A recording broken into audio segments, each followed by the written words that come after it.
Alors, nous reprenons à l'heure, puisque nous avons évité de prendre du retard et que nous avons même un tout petit peu d'avance pour cette seconde session.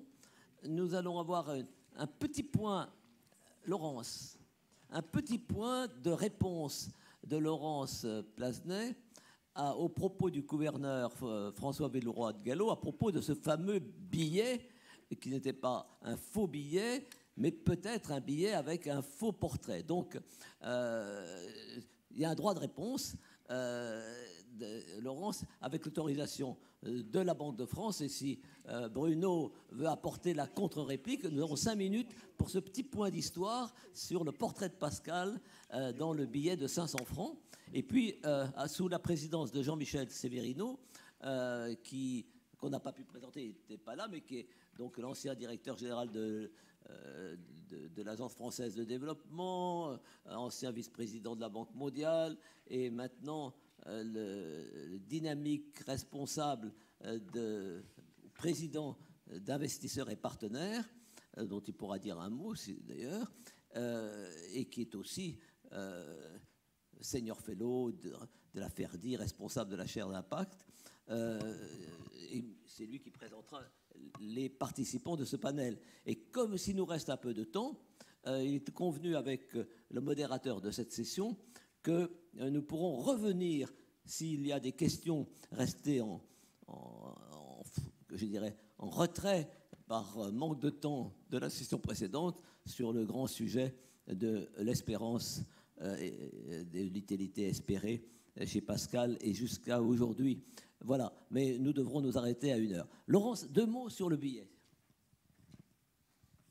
Alors en fait, je crois que c'est un droit de réponse sans fin, que le gouverneur de la France réagissait à l'ouverture de l'article que j'avais donné pour le Figaro, qui avait consacré un numéro spécial à Pascal, où je commençais en ironisant sur le fait que le visage représenté sur le billet de 500 francs n'était pas le visage de Pascal.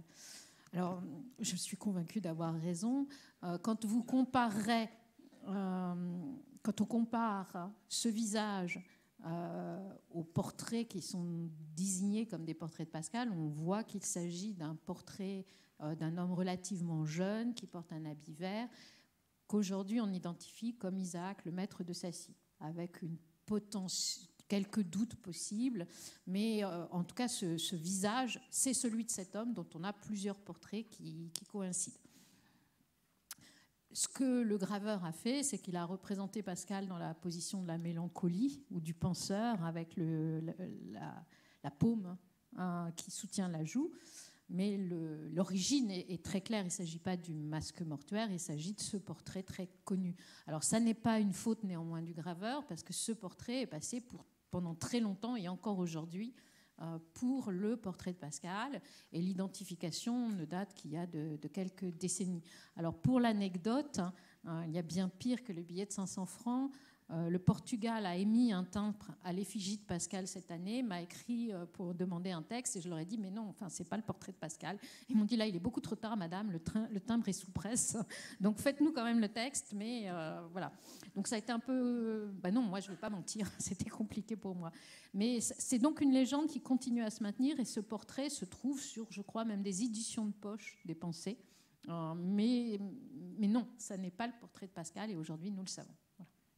Il faut comparer avec les portraits de le maître de Sacy. Un droit de réponse à la Banque de France, non ? Et d'ailleurs, il n'existe aucun portrait de Pascal qui ait été peint de son vivant. Voilà. Alors, comment ? Non, superpose les deux, tu verras que ça ne marche pas du tout. La forme du nez, la forme du front. J'ai vraiment regardé de près avant de l'écrire. Ça ne marche pas avec le masque, même en considérant que le masque représente le visage un peu décharné d'un homme qui est mort quelques heures plus tôt. Vraiment, il y a des signes physiques qui ne coïncident pas, alors qu'en revanche, ça marche parfaitement avec le portrait de le maître de Sacy. Voilà. Mais ce n'est pas étonnant du tout, parce que c'est ce qu'on savait. Enfin, on pensait que c'était le portrait de Pascal à l'époque. Voilà. On transmettra vos propos à François Villeroy de Galhau pour qu'il puisse éventuellement poursuivre l'échange avec vous. Merci. Donc, maintenant, la parole est à au panel de la seconde session, aux membres de la seconde session. Et je laisse le micro qui nous appartient. Bonjour à tous.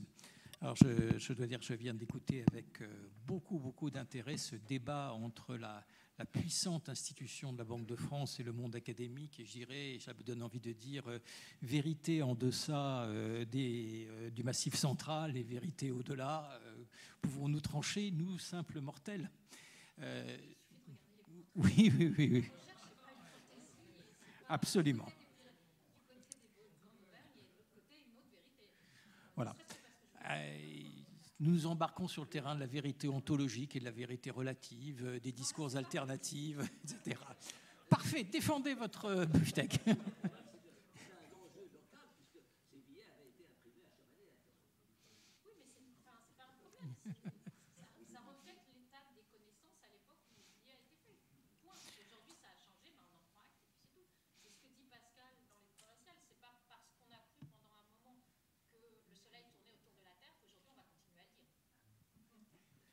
Absolument. Donc remettons donc la Terre au milieu du Soleil et le Soleil au milieu de la Terre.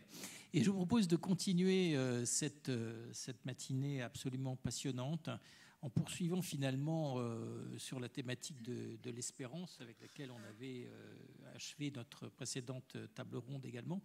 Parce que là, nous entrons sous une forme d'espérance plus concrète, moins métaphysique, moins ontologique, moins scientifique, qui est l'espérance de l'amélioration de la vie concrète. Et avec cette dimension, je dois dire, qui pour moi, lorsque Patrick m'a parlé de ce sujet, était interpellante, d'un Pascal, fondateur de l'investissement d'impact. Alors, pour tous ceux qui ont fait un parcours dans le monde du développement ou dans le monde des politiques publiques, Pascal a laissé une trace avec le carrosse à 5 sols, qui est souvent évoqué comme étant l'origine, en tout cas la tentative précurseur des transports publics, surtout dans le monde urbain. Et tentative qui, on le sait, n'a pas eu de suite très longue, puisqu'il aura fallu attendre dans Paris bien longtemps, peut-être un siècle et demi, avant qu'on voit à nouveau des formes d'entreprises du même sort. Mais je suis sûr que nous serons éclairés en profondeur sur ces sujets. Ce qui était plus intriguant, c'est la provocation sur le thème de l'investissement à impact, puisque l'investissement à impact se définit aujourd'hui comme une forme d'activité économique qui ne vise pas que la rentabilité financière, mais au contraire la rentabilité sociale, un rendu d'amélioration environnementale, humain, etc. Et la rentabilité financière étant subordonnée à l'atteinte des objectifs sociaux. Alors ça, c'était plus provocateur pour moi. Mais nous allons sans doute tous ensemble trouver le cheminement qui peut-être va nous amener Pascal dans ce monde de l'investissement d'impact. Et pour ce faire, on a 3 formidables intervenants, dont 2 viennent, et ça sera un grand changement d'origine académique, du monde des écoles de commerce, ce qui d'ailleurs n'est pas étonnant, puisque nous allons parler d'investissement social, et puis d'un économiste, mon vieux complice Patrick Plane. Donc nous avons avec nous, et je crois que c'est vous qui allez commencer, Madame Anne-Laure Cellier, qui est professeure de sciences comportementales à HEC, et ensuite Ghislain Deslandes, qui est professeur à l'ESCP, EAP, et ancien directeur de programme au Collège international de philosophie. Nous terminerons avec toi, Patrick Plane, donc, qui est directeur de recherche au CNRS, directeur de programme à la FERDI, que nous avons donc en commun. Il y a peut-être une erreur, mais je n'ai pas de problème si vous voulez commencer dans le sens. Alors, nous allons, dans le consensus général, nous allons commencer donc avec M. Deslandes, qui va nous permettre de penser les sciences de gestion avec Pascal. Ouais, je veux bien commencer parce que je sors de l'écriture d'un livre consacré au commencement, justement, pour dire que les philosophes sont des commençants perpétuels. Donc j'ai une petite obsession pour le commencement. Donc je veux bien commencer ce matin cette table ronde. Merci de m'y avoir invité. Patrick Guillaumont et Laurence Plasnet d'avoir organisé toute cette affaire. Bravo à Laurence surtout qui sort, enfin pas encore, pas tout à fait, d'une année absolument terrible en termes de colloques et d'organisation et de logistique. Donc bravo à elle. Alors moi j'ajoute à la confusion disciplinaire, puisqu'il y a ici beaucoup d'économistes éminents, il y a aussi beaucoup de littéraires et de pascaliens, comme on les a appelés, patentés ou d'éminents pascaliens. Moi, je suis ni l'un ni l'autre, en réalité, puisque mon parcours m'amène plutôt dans les domaines de la philosophie et des sciences de gestion. Donc, voilà, mais en même temps, en faisant cela, j'imagine qu'on rend hommage à cet homme sans visage qui nous réunit, puisque lui-même était pour le moins un personnage qui maîtrisait un certain nombre de champs du savoir, l'ingénierie, la physique, les mathématiques, la littérature, la philosophie, la théologie et l'entrepreneuriat dont on va parler dans quelques instants. D'ailleurs, il avait en école de gestion, on a très longtemps valorisé l'idée que les chefs d'entreprise devaient former un binôme dans l'univers que je connais un peu, qui est celui des médias et de la communication. La plupart des grands succès, notamment dans le domaine de la télévision en France, s'est constitué autour de binômes. Alors je ne sais pas si ces sujets-là vous intéressent, mais en réalité, il n'y aurait pas Ardisson s'il n'y avait pas eu Catherine Barma, il n'y aurait pas Arthur s'il n'y avait pas eu Stéphane Courby, etc., etc. Et en réalité, aujourd'hui, ce qu'on valorise plutôt, c'est qu'il faut un créatif, il faut un gestionnaire, mais il faut aussi un ingénieur. Et réussir aujourd'hui à lancer une plateforme de SVOD ou réussir à développer une activité digitale, on demande effectivement à ce que ce trio soit constitué entre, d'un côté, celui qui va s'occuper du plan d'affaires, celui qui va apporter l'innovation et celui enfin qui va apporter la solution technologique. Alors Pascal nous propose tout ça dans un seul et même personnage. Et on pourrait se dire que Pascal est une signature évidente pour la gestion, pour cette raison-là, que Pascal est un influenceur notoire des sciences de gestion.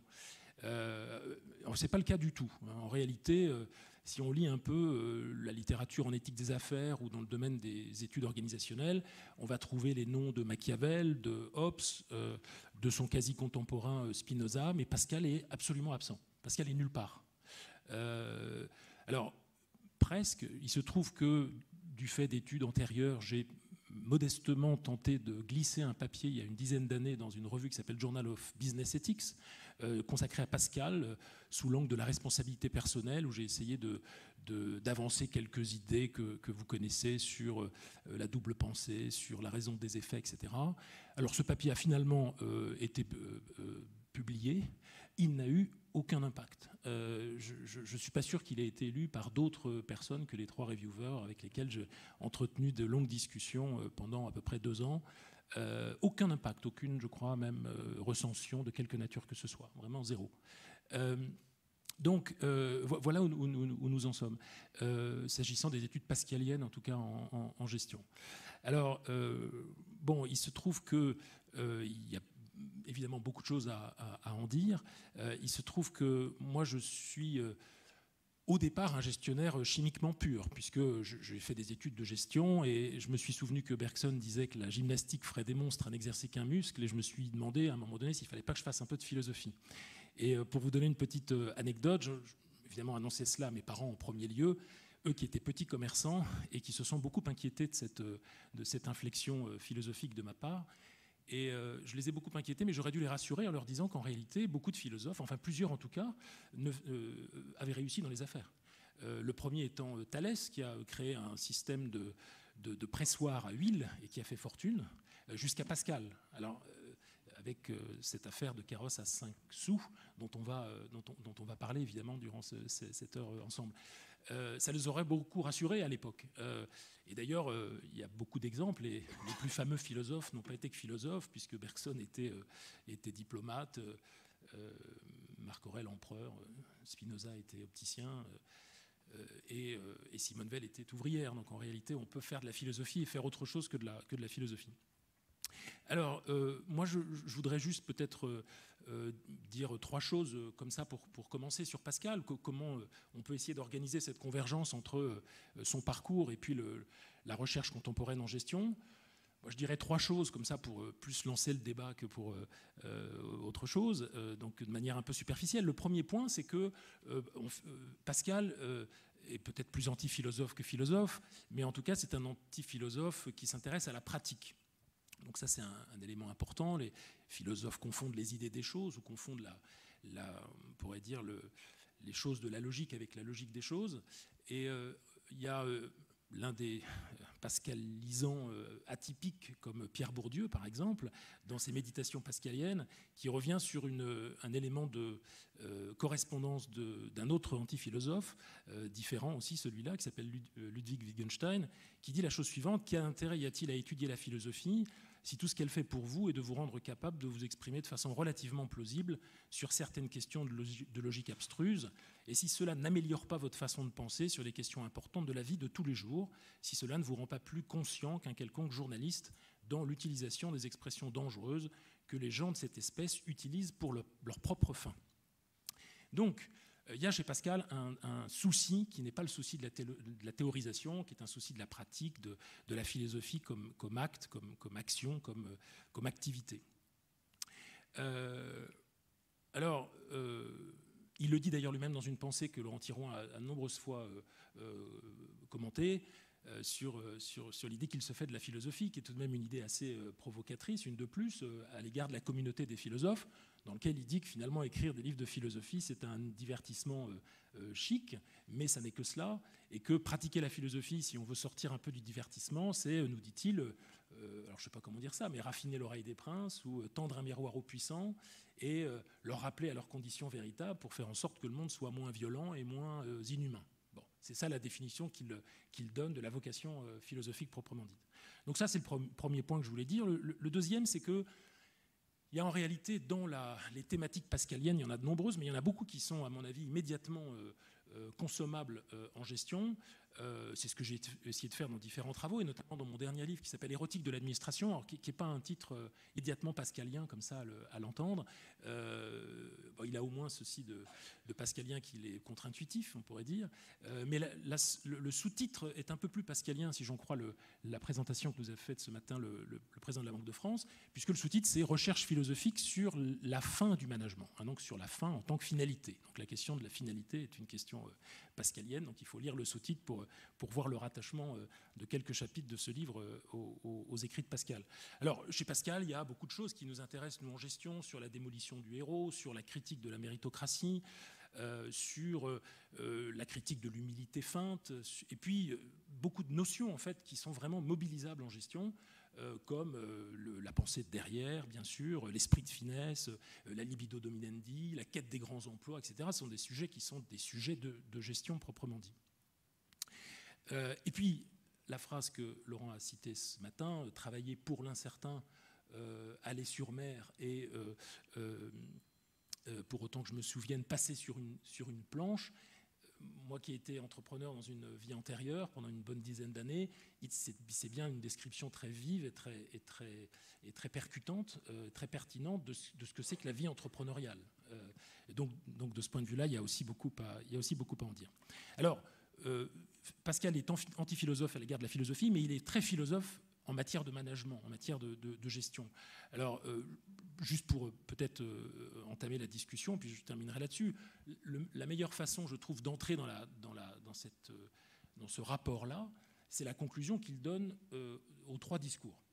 Alors, je rappelle juste ces éléments que vous connaissez certainement, mais pas forcément dans le bon ordre. C'est 1, contenter leur juste désir. 2, soulager leurs nécessités. 3, mettez votre plaisir à être bienfaisant. Et 4, avancez-les autant que vous le pourrez. Alors ça, c'est très intéressant parce qu'en fait, il y a vraiment énormément de choses là qui sont extraordinairement contemporaines si on regarde l'état tel qu'il est de la recherche en gestion. Le premier point, c'est donc contenter leur juste désir. Donc là, on est dans une approche en matière de gestion qu'on appelle le leadership transactionnel, par opposition au leadership transformationnel. C'est-à-dire qu'il s'agit en réalité de mettre en place un système de rétribution efficace et juste à partir d'objectifs pouvant être, le cas échéant, fixés avec le consentement et l'expression des souhaits de personnes concernées. Alors, avant cette rencontre, je suis allé voir si j'arrive à retrouver le passage. Je crois que c'est le 4e volume des éditions complètes de Pascal, qui a fait, je crois, Jean Ménard, qui a établi Jean Ménard, page 1368.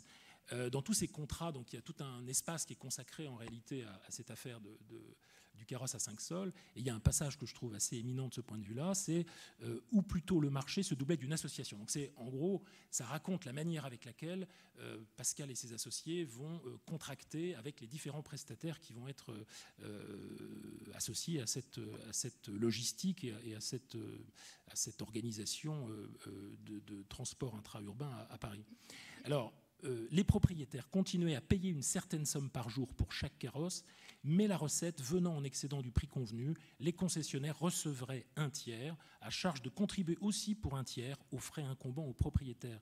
Ils étaient ainsi plus directement intéressés aux bénéfices. La très importante route du Tour de Paris donna lieu le 26 avril à un contrat analogue. Donc il y a une association permanente aux résultats de l'entreprise qui est proposée en réalité aux différents prestataires. Deuxième élément, donc, soulager leurs nécessités. Là, on est dans les courants contemporains de la recherche en gestion du côté de ce qu'on appelle le CARE en général, alors qui a été développé par des féministes aux États-Unis, mais qui a été repris par un certain nombre d'auteurs en France, de manière très contemporaine par quelqu'un comme Cynthia Fleury, par exemple, mais de manière peut-être plus considérable par quelqu'un comme Bernard Stiegler, qui a écrit précisément un texte consacré justement aux soins apportés, que l'on doit apporter aux générations. Donc la question du soin, la question du care est une question fondamentale aujourd'hui en gestion, qui est discutée de la manière la plus diverse. Troisième élément, donc, peut-être le plus difficile en réalité à connecter à la recherche en gestion, c'est mettez votre plaisir à être bienfaisant. C'est vrai que le mot plaisir, ce n'est pas un mot qu'on utilise beaucoup en gestion, hélas peut-être, mais en tout cas c'est un mot qui apparaît peu. Là, ce qui me paraît intéressant, c'est que Pascal donc, situe bien la question de la gestion dans l'ordre de la chair, dans le premier ordre, mais qu'il le situe aussi dans l'ordre du divertissement. Le fait d'exercer le pouvoir, c'est un divertissement, c'est une activité qui empêche au fond celui ou celle qui l'exerce de s'interroger sur son être propre ou ce qu'il appelle sa condition naturelle. Et ce que Pascal nous dit ici, c'est que ce divertissement doit servir à faire quelque chose d'utile. C'est aussi simple que ça. Et les carrosses à 5 sols, c'est bien la réalisation concrète de ce désir d'exercer un certain pouvoir, mais d'en faire quelque chose qui soit proprement utile à la communauté des hommes. Donc c'est une illustration parfaite de ce troisième point. Et puis le quatrième, c'est avancez-les autant que vous le pourrez. Alors ça aussi, c'est un sujet qui a énormément de résonance dans la recherche en gestion, qui en a aussi en philosophie, qui en a en sciences sociales, c'est la question de la reconnaissance. Si vous ouvrez le moindre livre de gestion des ressources humaines aujourd'hui, on vous dira que la nécessité la plus forte, c'est le besoin que les gens ont d'être reconnus. S'ils ne le sont pas, ils se comportent mal, ils se démotivent, ils sont soumis à une sorte de désengagement, qu'on perçoit bien d'ailleurs dans les termes qui sont utilisés aujourd'hui pour parler du monde du travail, qui sont d'ailleurs plutôt des anglicismes comme brownout, burnout, bullshit jobs, great resignation, etc. etc. Donc tous ces mots en fait qui ne font que commenter l'état général de la motivation au travail qui est extraordinairement faible. Les études qui sont sorties il y a très peu de temps, ils le font tous les 2 ans, l'Institut Gallup qui essaie de donner une idée générale sur la motivation au travail. Le résultat est le même, et ce n'est pas seulement un phénomène français, c'est un phénomène qui est partagé en Angleterre, en Allemagne et partout ailleurs, c'est que les gens activement engagés dans leur travail, c'est 21%. C'est-à-dire que tous les autres sont dans ce qu'on appelle le quiet quitting, c'est-à-dire qu'ils sont là, ils participent, ils se présentent à l'heure, plus ou moins, mais ils viennent sans motivation. Donc la démobilisation, je dirais pas, est quasi, elle n'est pas générale. Il y a quand même 21% de gens qui poussent les wagons, mais enfin, il y en a quand même 79% qui viennent juste parce qu'il faut venir et sans motivation particulière.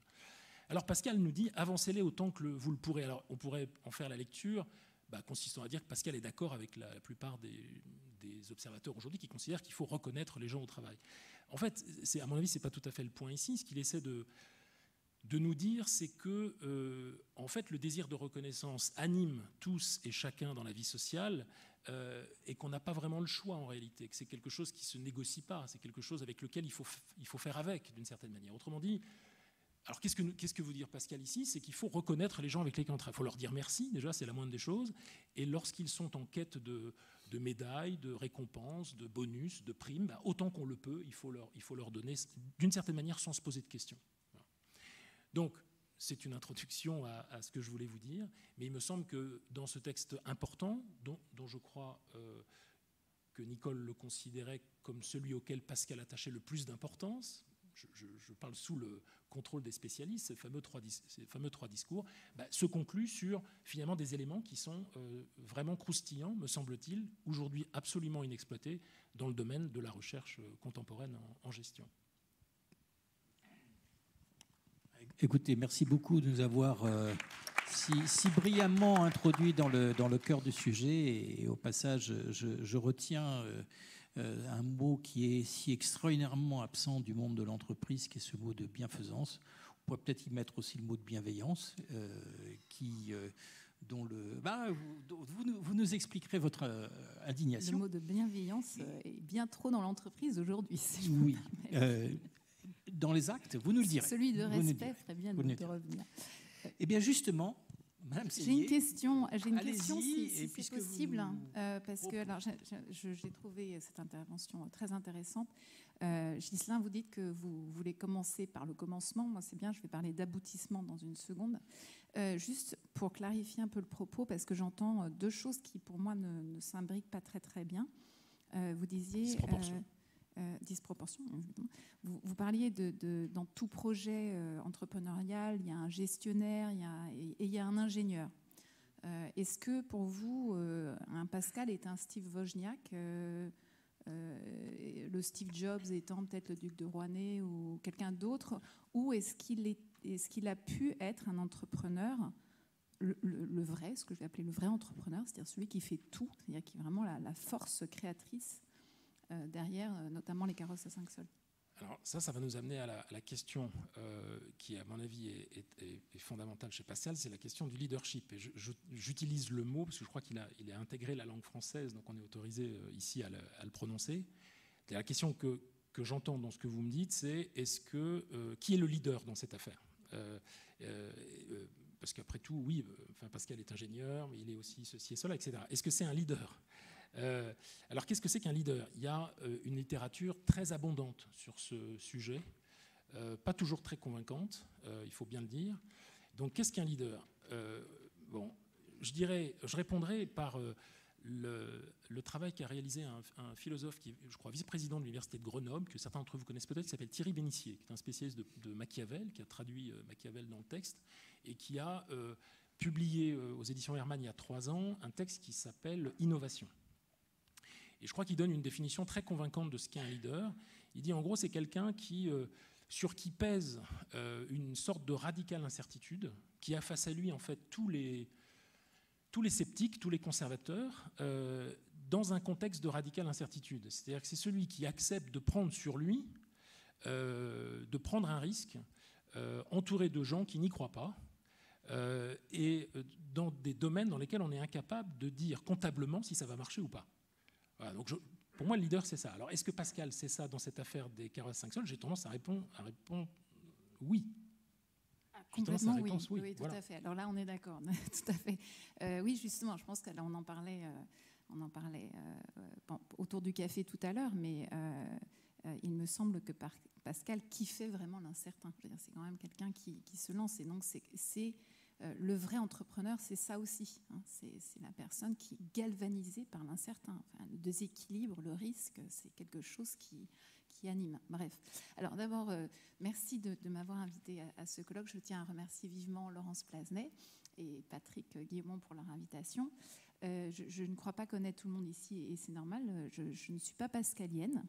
En fait, je suis au pascalien un petit peu ce qu'Obélix est au village irréductible gaulois.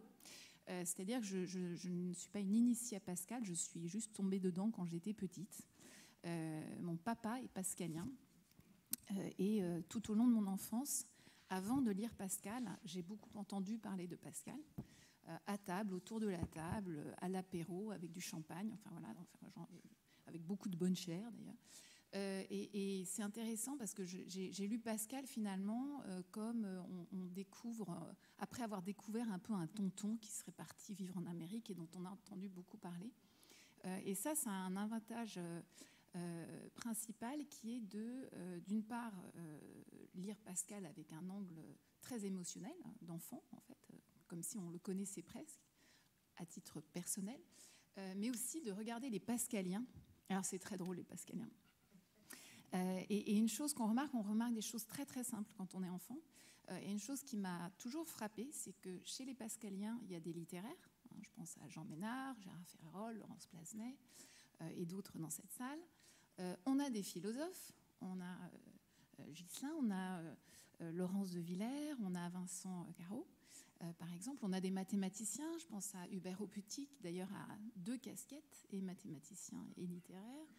Plus récemment, Thibaut Bagory, qui travaille avec Laurent. Alors, c'est formidable, on a toutes ces lentilles finalement, mais on n'a pas de Pascalien entrepreneur, fondamentalement. Et ça me semble être un manquement, d'autant plus qu'une autre constatation très simple qu'on fait quand on voit les Pascaliens, c'est quand même qu'il y a une certaine tendance à saucissonner le pauvre homme, qui déjà n'a pas de visage, mais en plus on le coupe en rondelles comme ça, et finalement on passe peut-être, et ça a été très bien vu par d'autres penseurs de Pascal avant, mais on a une tendance à avoir des moi successifs chez Pascal plutôt qu'un moi intégré. Et donc je voudrais aujourd'hui parler d'un moi intégré qui serait mené par le Pascal entrepreneur plutôt que le Pascal entrepreneur qui serait un Pascal du dimanche, qui entreprendrait les carrosses à 5 sols comme on retape une carlingue dans son garage. Et je grossis évidemment le trait, mais c'est un petit peu la façon dont j'ai souvent entendu parler du Pascal entrepreneur. C'est la 5e roue du carrosse, si vous me permettez l'expression. Donc Pascal entreprend avec les carrosses à 5 sols, et il entreprend complètement, c'est-à-dire qu'il va réussir l'aventure entrepreneuriale pour la première fois de sa vie. Mais alors il entreprend in extremis, à 1 an de sa mort. Que sont les carrosses à 5 sols? Il s'agit d'une première mondiale, je pense qu'il est important de le rappeler. C'est la création des premiers transports en commun urbains à Paris. Alors vous soulignez que ça ne va pas durer très longtemps. Ça ne va pas durer très longtemps parce que c'est tellement radical, c'est tellement révolutionnaire qu'en fait c'est venu un petit peu trop tôt. Alors effectivement, les carrosses à 5 sols vont vivre une petite quinzaine d'années pour péricliter, pour finir par péricliter, mais ils renaîtront en 1823 effectivement à Nantes avec l'omnibus, puis à Paris en 1828. Donc non seulement Pascal entreprend, non seulement il entreprend alors qu'il est mourant, mais en plus il crée un truc radical qu'on utilise encore aujourd'hui, puisqu'en fait il crée la RATP. Ça ne s'appelle pas comme ça à l'époque, mais c'est ce qu'il a fait. Alors, avant 1661, le carrosse reste le moyen de déplacement privilégié à Paris. Pour se déplacer, on va principalement à pied ou on loue un carrosse particulier. Et l'idée de Pascal va consister, alors l'idée de Pascal et du duc de Rouennais, va consister à récupérer de vieux carrosses de Mazarin. Il fait de la récup quand même. On est déjà dans l'économie circulaire. Non, parce qu'il aurait pu acheter des carrosses et il ne l'a pas fait. Il a récupéré de vieux carrosses de Mazarin. Tiré par 2 chevaux, Pascal va concevoir une utilisation rationnelle et systématique de ces carrosses. Les carrosses à 5 sols, c'est jusqu'à 8 passagers à bord. C'est un cocher qui conduit et un laquais qui l'accompagne pour ouvrir et fermer la porte du carrosse. Alors là où on commence à voir que ce n'est pas qu'un ingénieur, ou alors lui il a fait le tracé des routes simplement et le duc de Rouennais a fait le reste, mais j'en doute fortement. On voit quand même que c'est dessiné de façon très précise, les carrosses à 5 sols. Par exemple, le cocher et le laquais se contrôlent mutuellement pour vérifier qu'aucun des deux ne parte avec la caisse, par exemple. C'est très très concret. D'ailleurs, le cocher doit changer de laquais tous les jours afin d'éviter tout vol organisé entre les deux. Des bureaux sont éparpillés le long des routes qui reçoivent les recettes régulièrement et les plaintes éventuelles des voyageurs. Et Pascal va continuer à formaliser des processus entrepreneuriaux qui sont pour l'essentiel encore utilisés aujourd'hui. C'est dingue, on a changé de technologie, on a progressé dans la technologie, mais les processus, la structure, le squelette du transport collectif reste pascalien aujourd'hui. C'est étonnant d'ailleurs qu'on n'ait pas une ligne dédiée à Pascal, enfin c'est complètement ahurissant. Bref. Alors, Pascal constitue cette société avec des amis haut placés, ce qui est assez intelligent. Il a compris le principe d'autorité, il l'avait déjà compris avec la pascaline. L'idée est que le client paie une somme modique, 5 sols, équivalent à peu près 10 € aujourd'hui, pour voyager le long de 5 routes. Aujourd'hui, on parlerait de lignes, desservant un Paris de 500 000 habitants à l'époque. L'entreprise bénéficie d'un privilège, on l'a cité, et donc est relativement protégée de la concurrence.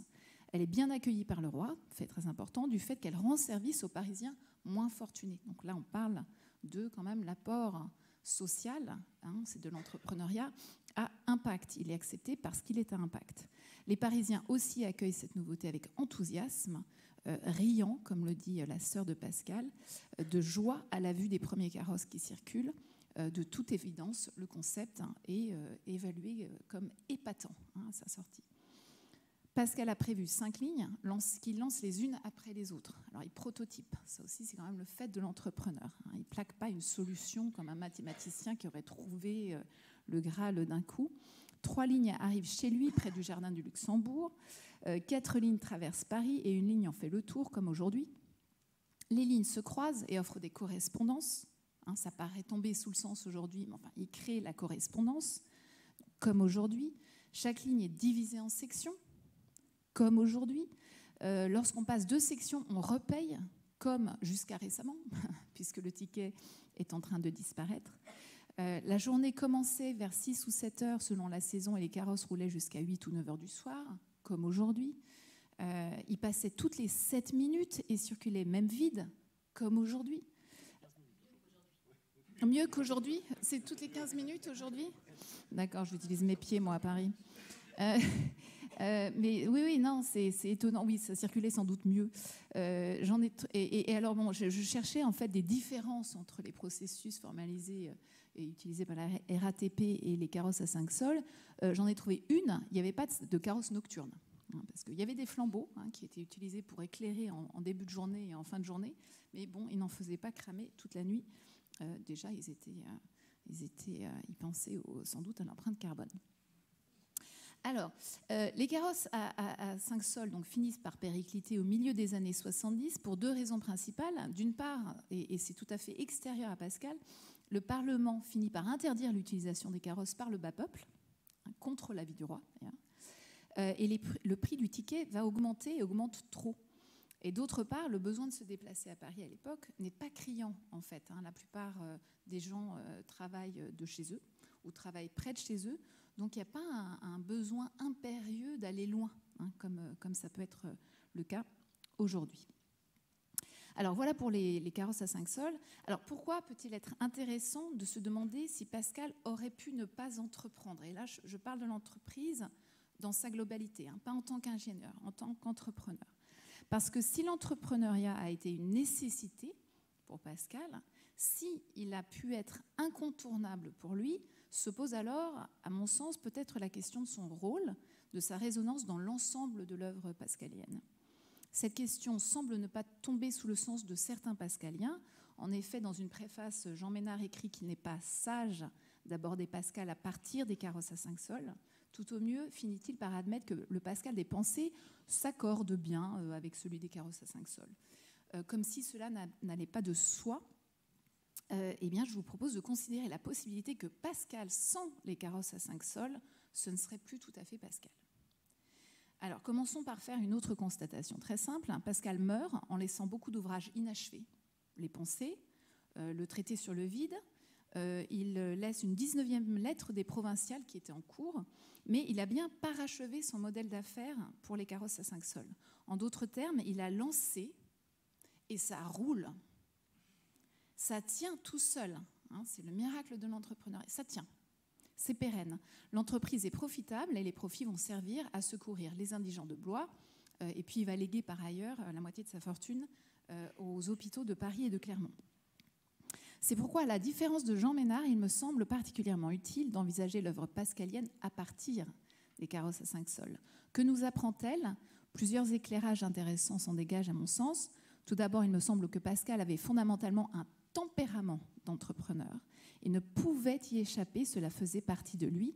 C'est-à-dire que l'entrepreneuriat n'était pas un hobby du dimanche, comme je disais tout à l'heure, un simple divertissement, mais bien une activité qu'il habitait peut-être constamment. Nous savons qu'il a entrepris la Pascaline à 19 ans, qui va remporter un succès d'estime, mais qui est un échec commercial. Puis il a participé à l'assèchement du marais Poitevin à 30 ans, mais n'est pas au cœur de ce projet. Il semble intervenir plutôt en tant que consultant.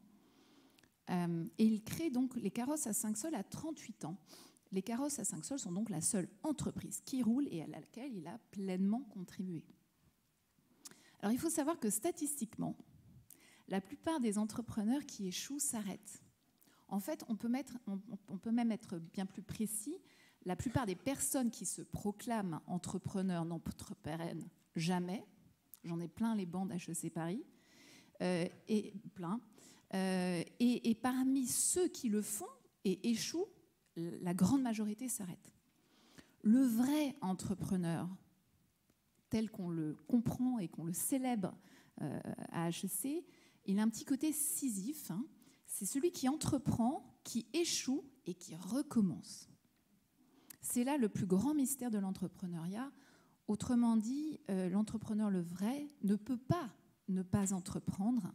Ainsi, dans la Silicon Valley, les entrepreneurs les plus cotés sont précisément ceux qui ont le plus échoué. Le constat étant que plus un entrepreneur qui réentreprend échoue, plus on sait qu'il a de chances de finir par réussir. Ce qui compte, c'est le moteur, pas la carrosserie. Donc Pascal qui entreprend les carrosses et réussit, c'est d'abord et aussi Pascal qui a échoué à 19 ans avec la Pascaline et que ce premier échec, cette première blessure peut-être, a peut-être travaillé. Autrement dit, Pascal avait peut-être une revanche à prendre, un rocher à enfin faire tenir en haut de la montagne avant de gagner le royaume des morts. Tout au long de sa vie, Pascal semble laisser des traces de son tempérament de vrai entrepreneur. Le vrai entrepreneur, c'est d'abord un hypersensible. Il perçoit comme peu d'autres ce que l'on appelle la douleur de marché. À titre d'exemple, l'une de mes entrepreneuses, Pauline Fèvre, avait un grand-père dont elle était très proche et qui s'était retiré dans une EHPAD. Lorsqu'elle allait le voir, elle ne pouvait pas ne pas ressentir la solitude et l'absence de jeunesse qu'il y a dans les EHPAD. Elle est venue à HEC et elle a travaillé à injecter de la jeunesse dans les EHPAD. Elle est maintenant à la tête de Tom et Josette, le premier réseau de crèches intergénérationnelles en EHPAD. Depuis 3 ans, elle a ouvert 10 crèches en EHPAD en France. Pour y faire entrer son enfant, la liste est longue. Elle est également longue pour y faire entrer son grand-parent. C'est la ruée. C'est comme les carrosses à 5 sols. Il n'y a pas photo. Vous lancez, ça roule. Il semble que Pascal avait cette hypersensibilité, et ce, dès son adolescence. Souvenons-nous qu'il développe la machine arithmétique pour soulager son père, qui passait des heures à calculer les impôts à Rouen. Souvenons-nous aussi de ce puits de Pascal, que l'on peut encore voir à Port-Royal-des-Champs aujourd'hui, qu'il conçoit non pas simplement pour mécaniquement puiser de l'eau, comme le ferait un ingénieur, mais il formule sa création plus précisément pour qu'un enfant de 12 ans puisse le faire sans difficulté. Enfin, dans le cas des carrosses à 5 sols, Pascal cherche à soulager les piétons parisiens qui arrivaient à carrosse et cette fois-ci, les empêcher d'arriver tout crottés. La pensée pascalienne est donc une pensée précisément empathique. Pascal semble toujours visualiser la douleur calmée de l'utilisateur plutôt qu'une soi-disant performance objective d'un produit, ce qui constitue, encore une fois, une qualité essentielle de l'entrepreneur. L'entrepreneur, c'est aussi quelqu'un qui éprouve le besoin impérieux, urgent de façonner le monde pour l'améliorer, on en a parlé. Il doit mettre la main à la pâte, il est dans l'action autant qu'il est dans la vie. Action et vie sont indissociables. Au moment où Pascal lance les carrosses, il lui reste 1 an à vivre. Il travaille aux pensées et à de nombreux écrits mathématiques, notamment la roulette, l'histoire de la roulette. On aurait pu envisager qu'il se contente de méditer sur la quête de l'absolu, de plus en plus souvent allongé dans un lit. Il a mal, bref, et qu'il était très bien placé pour demeurer sans difficulté seul dans une chambre, puisqu'il l'a lui-même écrit. Mais non, il achève sa vie en se lançant dans l'aventure entrepreneuriale. Alors sachez qu'à HEC aussi, on emploie toutes nos forces à encourager nos entrepreneurs à entreprendre tout de suite après l'école. Pourquoi ? Parce qu'on sait que quand on entreprend, on est jeune. L'entrepreneuriat, c'est risqué, c'est dur, c'est beaucoup d'énergie. Donc il faut le faire tout de suite, surtout si on va échouer et devoir recommencer. Donc, quelque part, Pascal a été un vrai entrepreneur à 19 ans. Mais entreprendre à 38 ans, et alors surtout 38 ans au XVIIe siècle, c'est pas comme 38 ans aujourd'hui, c'est incroyable, c'est rarissime, c'est un fait remarquable. Donc il va se lancer au pire moment pour parachever encore une fois quelque chose, lui qui n'en finissait souvent avec rien, encore une fois. On peut, alors je ne sais pas si j'ai encore un petit peu de temps, si on revient sur l'échec commercial de la Pascaline, c'est intéressant. Et Pascal ne semble pas avoir vendu une seule Pascaline, qui était au prix exorbitant de 400 livres, à peu près 16 000 € actuels. La machine arithmétique, en termes entrepreneuriaux, c'était un peu comme le premier modèle de Tesla en France. C'est-à-dire qu'il est évident que c'est l'avenir, tout le monde le voit, mais les consommateurs ne peuvent pas encore y accéder, même en se mettant sur la pointe des pieds. Et en ce sens, du vivant de Pascal, la Pascaline est demeurée une invention plutôt qu'une innovation. L'erreur entrepreneuriale a été de ne considérer le modèle d'affaires de la Pascaline qu'en dernier lieu. Il n'a pas commencé par ça. Or, en entrepreneuriat, il est essentiel de commencer par le modèle d'affaires, c'est-à-dire la réponse à la question « Comment est-ce que je me paye en tant qu'entreprise ?» Dans les créations entrepreneuriales dites radicales, la réponse à cette question est au centre de la création de valeur. La valeur provient donc moins d'un produit ou d'un service en soi que du processus par lequel cette valeur va être diffusée dans le marché. Avec les carrosses à 5 sols, Pascal non seulement persiste dans le fait d'entreprendre, mais il parvient surtout à pivoter, à mon sens, dans sa pensée de la création de valeur, en articulant l'entreprise à partir de la douleur de marché et non depuis le produit. Les Parisiens sont informés de la création des carrosses à 5 sols de la façon suivante, afin que de partout, on puisse aller partout. Il n'y a pas photo, c'est simple, c'est immédiat, c'est révolutionnaire. Et c'est révolutionnaire, entre autres, parce que c'est simple. On pourrait dire que Pascal est empathique avec sa cible, autre qualité de l'entrepreneur qui réussit. Lorsqu'il invente la machine arithmétique, souvenons-nous que ce n'était pas le cas. Il avait remarqué que les inventions qui ne sont pas connues, donc pas comprises, ont toujours plus de censeurs que d'approbateurs. On blâme ceux qui les ont trouvées parce qu'on n'en a pas une parfaite intelligence. Donc, le marché est un petit peu... Les consommateurs n'ont rien compris. Avec les carrosses à 5 sols, il s'assure que la création de valeur des carrosses est cette fois-ci immédiatement comprise de sa clientèle. Je vous donne 2 exemples qui traduisent cette pensée empathique. Il comprend la dimension psychologique du prix, on en parlait tout à l'heure, la notion de prix. 5 sols, il se dit, il visualise, il faut visualiser. C'est l'équivalent de quoi 10 € aujourd'hui, très bien. Et à l'époque, ça représente quoi? C'est la solde journalière d'un soldat, la participation moyenne à la collecte de la messe ou le prix d'un acte médical courant tel qu'une saignée. Donc le Parisien peut très facilement se représenter la valeur du ticket et se sentir de prendre les carrosses ou non par rapport à cette valeur. Deuxième exemple, avec la Pascaline, Pascal avait une stratégie de vente. Il a été prêt à la vendre à n'importe qui. Avec les carrosses à 5 sols, Pascal fait du marketing. Et c'est pas pareil. Ça constitue jusqu'à l'inverse de la vente, c'est-à-dire qu'il va déterminer, en vente on ouvre les portes, on invite tout le monde à venir acheter quelque chose. En marketing on ferme les portes, c'est-à-dire que l'on définit à qui on vend, mais aussi et surtout à qui on ne vend pas. Donc avec les carrosses à 5 sols, il faut savoir qu'il y avait des interdictions. Les laquais en livrée ne pouvaient pas monter, ni les soldats en uniforme. Il fallait avoir la monnaie exacte pour payer son billet, sinon on ne pouvait pas monter. Donc ça c'est génial parce qu'effectivement, quand on a la monnaie exacte, on ne perd pas de temps à faire la monnaie, donc le carrosse avance, et donc on peut réaliser pleinement la valeur du trajet en carrosse. Donc il comprend ça très très bien, et ça c'est je ne sais pas si vous comprenez bien le sens, mais c'est vraiment l'inverse de la pensée derrière la machine arithmétique. Vraiment, on part à rebours à partir du consommateur. Et ça peut paraître facile, parce qu'on a la RATP aujourd'hui, mais c'est très difficile comme type de pensée, la pensée empathique avec un marché. D'autres traits du véritable entrepreneur sont à souligner chez Pascal. Je les mentionne très rapidement parce qu'on n'a pas le temps. Pascal est quelqu'un qui prototype, donc c'est un entrepreneur prototype. On sait qu'il a fait 50 modèles de la pascaline. Il rafistole continuellement. On sait que Pascal est orgueilleux, autre très grande signature de l'entrepreneur. Il y a des textes très très savoureux sur la pascaline. Pascal écrit de lui-même, en la jeunesse où je suis et avec si peu de force, j'ai osé tenter une route nouvelle dans un champ tout hérissé d'épines et sans avoir de guide pour m'y frayer le chemin. Il se félicite quand même. Et puis, on voit très bien cet amour de l'incertain. Enfin, ça le galvanise. Il y a des gens qui sont terrorisés par l'incertain. Lui, il s'engouffre avec plaisir, on dirait. Que dit-il d'autre? Oui, il y avait d'autres passages savoureux. Ah oui. Souvenons-nous qu'il a lancé un concours de résolution de problèmes en disant en substance, lorsque vous n'aurez pas trouvé, je vous filerai la réponse. Donc il s'amusait comme ça à créer des petits concours de résolution de problèmes.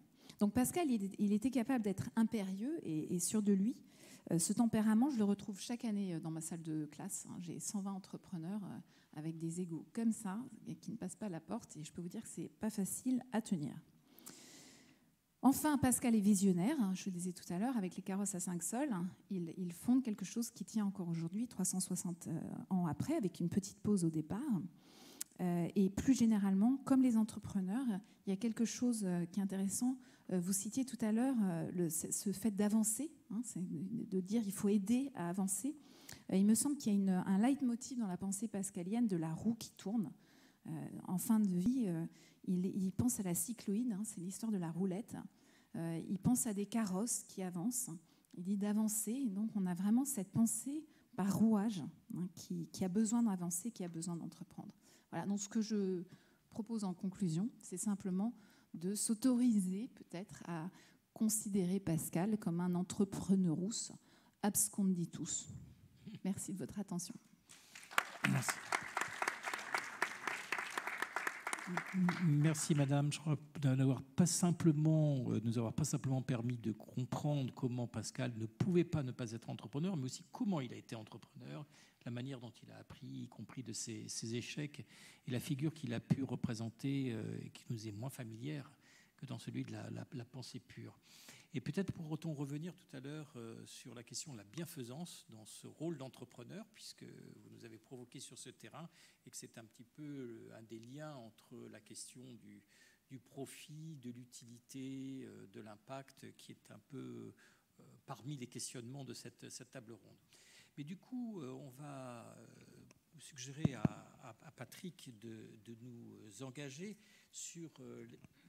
peut-être, si j'ai bien compris, un terrain qui est celui de tes travaux depuis très longtemps, qui est la question des partenariats publics-privés, des concessions, et des liens entre cette initiative et ce qui a été l'objet de l'économie publique depuis maintenant plusieurs décennies. Merci. Je reviendrai sur ce point peut-être en appendice, et je mettrai peut-être reprendrai la perspective qui est celle d'un Pascal entrepreneur et d'un Pascal, entrepreneur social, est-il véritablement social? C'est aussi la question en prélégomène de la réponse que je pourrais apporter effectivement à la question de la délégation de services publics qui est implicite chez Pascal. Donc je reviendrai sur ce point.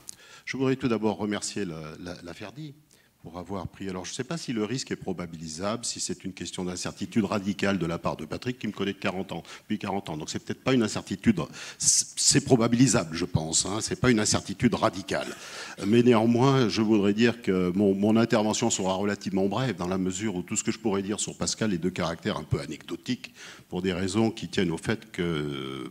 Non, ma carrière n'a pas véritablement traversé toutes les problématiques pascaliennes, même si je les ai rencontrées implicitement à travers la problématique de délégation de services publics telle qu'elle se pose aujourd'hui. Non, je voudrais revenir un petit peu sur la question de Pascal entrepreneur. Parce que chez les économistes, il y a beaucoup de figures de proue. C'est un bateau qui, effectivement, peut avoir l'effigie de Marshall, l'effigie de Kirchner, l'effigie de Schumpeter, bien sûr, et d'une certaine manière, Pascal, probablement, reprend ces différentes facettes. Il reprend ces différentes facettes. Si je prends, par exemple, l'entrepreneur de Marshall, c'est d'abord quelqu'un qui est en capacité de combiner des facteurs de production qui préexistent, mais qui est en capacité d'apporter ce quatrième facteur en dehors du capital, du travail et de la terre, qui est en l'occurrence l'organisation. Et donc il y a probablement quelque chose de marshallien. Alors ça peut paraître bizarre dans la mesure où Pascal ne s'investit pas proprement dit et très profondément dans une activité, dans un monde qui reste quand même le monde pré-capitaliste. Au temps de Louis XIV, on s'intéressait plus aux activités de cours à la chasse et à la guerre qu'à produire et accumuler. Donc, véritablement, on est dans ce monde précapitaliste qui ne fait pas véritablement figure, qui ne donne pas une figure emblématique de l'entrepreneur. Mais enfin, quand il produit sa machine à calculer, il a le souci d'aller chercher son marché. Et il a compris que le marché n'était pas indépendant du coût de revient, du coût unitaire. Et par conséquent, pendant une dizaine d'années, il va travailler de manière assidue pour faire en sorte que le coût de revient diminue dans les technologies de l'époque qui ne le permettent pas forcément. Mais on va passer de 400 livres à 100 livres. Et néanmoins, il ne trouvera pas le marché, effectivement. Donc il a l'idée des rendements d'échelle, et cette idée des rendements d'échelle, on peut l'associer d'une certaine manière à Alfred Marshall. Alors, les carrosses à 5 saules, je dirais qu'en tant qu'économiste, je les rapproche volontiers d'Israël Kirchner. C'est une figure contemporaine de l'entrepreneuriat et cet entrepreneur vit des situations de déséquilibre. On constate qu'il y a des insatisfactions à l'intérieur de l'économie, des prestations de services qui pourraient exister mais qui n'existent pas encore. Et par conséquent, l'entrepreneur est là, qui va anticiper, qui va essayer de donner satisfaction à ce besoin qui n'a pas encore de réalité très concrète. Et d'une certaine manière, les carrosses à 5 saules sont de l'ordre, je crois, des innovations kirchneriennes. Parce que, pour reprendre le titre d'un livre de Lundvall, Pascal essaye de donner aux bourgeois le confort des aristocrates à travers le carrosse à 5 saules. Mais si je regarde les figures emblématiques aussi de l'entrepreneuriat pour l'économiste, on ne peut pas aussi ignorer effectivement l'aspect schumpeterien. L'aspect schumpeterien qui se nourrit de processus de destruction créatrice. Je pense que la machine à calculer, c'est déjà un processus de destruction créateur, n'est-ce pas? Et cette machine à calculer, elle va vers un échec, effectivement. Pascal la remet en 1660.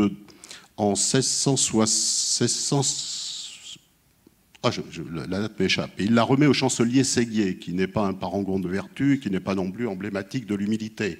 Le chancelier Séguier, à cette époque, n'est pas forcément très intéressé par la machine à calculer, qui plus est coûte relativement cher, même s'il en fait une offrande pour rattraper les erreurs qu'a pu commettre son père Étienne Pascal pendant la Fronde. Donc il la remet au chancelier Séguier et le nez de Cléopâtre eût été plus court, la face du monde en eût été changée. J'ose imaginer ce qu'aurait pu être, par exemple, une offrande à Colbert. Colbert était beaucoup plus près de la gestion publique et je pense que la commande publique ici aurait pu exister avec un Colbert alors qu'elle ne peut pas exister avec un chancelier Séguier. Donc je crois que la machine à calculer est peut-être née un petit peu trop tôt, donné à un ordre qui est en train de s'éteindre par rapport à un Colbert qui véritablement a un esprit beaucoup plus avancé, un esprit économique, un esprit de gestionnaire des fonds publics en tout cas, qui est beaucoup plus avancé que celui du chancelier Séguier. Alors maintenant, ce qui m'intéresse, c'est le deuxième aspect de cette table ronde. Pascal est un entrepreneur, soit il en a les différentes facettes, on peut jouer avec, mais est-ce que c'est un entrepreneur social ? Alors là, je suis un petit peu gêné et j'aurais tendance à dire que je demeure en suspens, mais je ne suis pas sûr que le scepticisme soit de mise avec Pascal, donc je serai très, très prudent.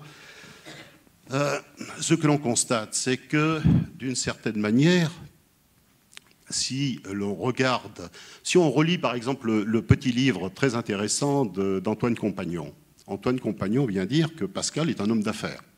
Bon, si c'est un homme d'affaires, ce n'est pas forcément un entrepreneur très social. On associe davantage l'homme d'affaires au profit plutôt qu'à la responsabilité sociale, environnementale d'un entrepreneur très ouvert sur son temps. Ça, c'est le premier point. Le deuxième point, sur les carrosses à 5 sols, il faut bien voir que ces 5 sols de l'époque, Anne-Laure l'a rappelé tout à l'heure, 5 sols représentent une somme très importante et par conséquent, c'est une ouverture sur un monde, mais sur un monde qui est relativement modeste. Et Anne-Laure disait tout à l'heure que c'est au milieu des années 70 que l'interdiction fut faite à la plupart de la clientèle, on va dire 80% du tiers-état, d'utiliser ces carrosses à 5 sols. Alors, dans l'entendement que j'en ai, mais encore une fois, c'est un apprentissage, un début d'apprentissage que j'ai de Pascal et de l'expérience des carrosses à 5 sols, il faudrait que j'approfondisse cela, mais le roi accorde le monopole du service sur Paris, sur 5 lignes, et tout de suite, le Parlement, qui est redénommé en 1661 pour mieux marquer le pouvoir absolu de Louis XIV, Cour supérieure, la Cour supérieure vient interdire aux laquais en tenue, aux militaires, aux gens aux brassiers, aux manœuvres et aux gens de peu, vient interdire l'utilisation de ces carrosses. Donc d'une certaine manière, il y a cette interdiction qui est faite, mais elle n'est pas non plus le fait de Pascal lui-même, elle est plus le fait d'un ordre qui est établi et qui refuse de s'élargir d'une certaine manière au-delà de ce qui est nécessaire, en l'occurrence le monde bourgeois. Alors, l'expérience des carrosses à 5 sols est-elle véritablement sociale? Le prix est là, qui constitue une barrière à l'entrée, et non seulement cela, mais l'utilisation de ces carrosses à 5 sols, il y a une barrière sociale qui interdit certaines clientèles de l'utiliser. Est-ce que Pascal a été véritablement le moteur des carrosses à 5 sols? Est-ce qu'il a été véritablement l'entrepreneur? Je n'ai pas de réponse définitive sur ce plan. Pour une raison simple, c'est que, effectivement, toute société existe par la nature et le comportement de ses associés. Et en l'occurrence, le duc de Rouennaise, en même temps qu'il s'apprête à Paris pour faire en sorte d'obtenir le monopole de l'utilisation de ces carrosses, s'apprête également à faire de l'activisme à Amsterdam, la même année en 1662, pour faire en sorte, naturellement, d'avoir une activité économique qui soit autrement plus large. Donc je suis un petit peu en doute. Le Pascal de 1662, de mars 62 est moribond, il est sur son lit de mort quasiment, il va mourir en août 62, qu'il ait beaucoup manifesté d'intérêt pour faire en sorte d'apporter des possibilités de transport. Oui, mais à quelle population? Probablement à la population bourgeoise et pas d'autres. Il n'en reste pas moins ce que mentionnait tout à l'heure Madame Plasnet, qui est en l'occurrence le fait que la distribution des bénéfices est faite aussi au bénéfice des pauvres. Et donc la répartition du bénéfice, la répartition de l'activité économique se fait au profit d'une classe qui est autrement plus large que celle qui peut être utilisatrice des carrosses eux-mêmes. Alors voilà, le duc de Rouennaise, c'est un affairiste, mais si je me réfère à un mémorialiste, et pas n'importe lequel, le mémorialiste du grand siècle, le mémorialiste de Louis XIV, Saint-Simon, le duc de Saint-Simon, que dit le duc de Saint-Simon du duc de Rouennaise? À partir de 1654, le duc de Rouennaise suit la pente de Pascal.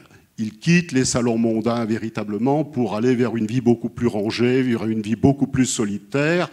Et Saint-Simon vient dire qu'au fond, il a pris les habits de l'ecclésiastique sans jamais rentrer dans les ordres. Voilà, j'en terminerai là pour cette petite intervention, encore une fois, qui est de caractère anecdotique, mais qui ne peut pas être autrement, puisqu'effectivement, ce n'est pas mon domaine de travail. Je vous remercie. Merci beaucoup, Patrick. Et du coup, peut-être, je vais demander à nos deux spécialistes pascaliens autour de cette table ronde d'essayer de conclure cette première, avant que nous passions la parole à la salle, peut-être de conclure sur cette question. Finalement, Pascal, dans l'affaire des carrosses à 5 sols, est-ce qu'il s'y engage pour le profit, pour l'impact, pour le divertissement? Qu'est-ce qui le motive et comment peut-on le caractériser en tant qu'entrepreneur, d'une certaine manière? Alors, il me semble qu'il s'y engage pour venir au secours des pauvres de Blois, quand même. Hein. Donc il part d'une douleur de marché. Alors, quand on dit partir d'une douleur de marché, ce n'est pas nécessairement celle du client du carrosse dont il s'agit. C'est que justement, il va construire un modèle d'affaires qui, in fine, va aider les pauvres. Donc, pour moi, je n'ai pas trop de doute sur l'entrepreneuriat à impact. La direction, elle est sans compromis, c'est pour aider les pauvres. Après, la problématique de comment on y arrive, et notamment on y arrive en servant finalement pas forcément le marché dans son ensemble, ce n'est pas démocratique. Ça, c'est pas très grave parce que en entrepreneuriat, on sait que souvent, pour servir le marché plus large, faut commencer par un petit segment. Ça s'appelle la segmentation dynamique. Et d'ailleurs, force est de constater que même si les carrosses à 5 sols ont été restreints en termes de qui a pu en bénéficier, aujourd'hui, on est tous bien contents d'utiliser les transports en commun. Et ça c'est donc ce modèle d'affaires a pu se diffuser dans le temps. Hein, souvenons-nous aussi que les carrosses à 5 sols, quand ils se lancent, sont 7 et ils sont bondés. C'est-à-dire que, littéralement, on ne peut pas monter dedans. Il faut aller au début de la ligne de la route pour monter dedans. Donc il y a un problème de rupture de stock. Quand on a un problème de rupture de stock, c'est un problème de marketing. On ne peut pas faire de la vente, on ne peut pas laisser tout le monde monter, donc on est obligé de fermer les portes. Et ça veut dire avoir une cible plus restreinte. Donc monter les prix, enfin voilà. Donc on se retrouve dans un jeu de... Voilà, donc il y a, à mon sens, il ne fait pas de doute, il y avait une direction.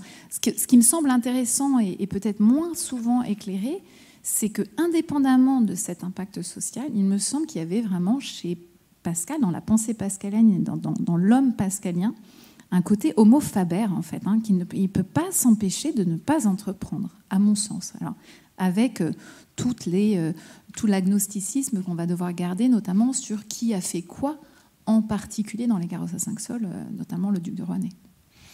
Merci beaucoup, M. Deslandes.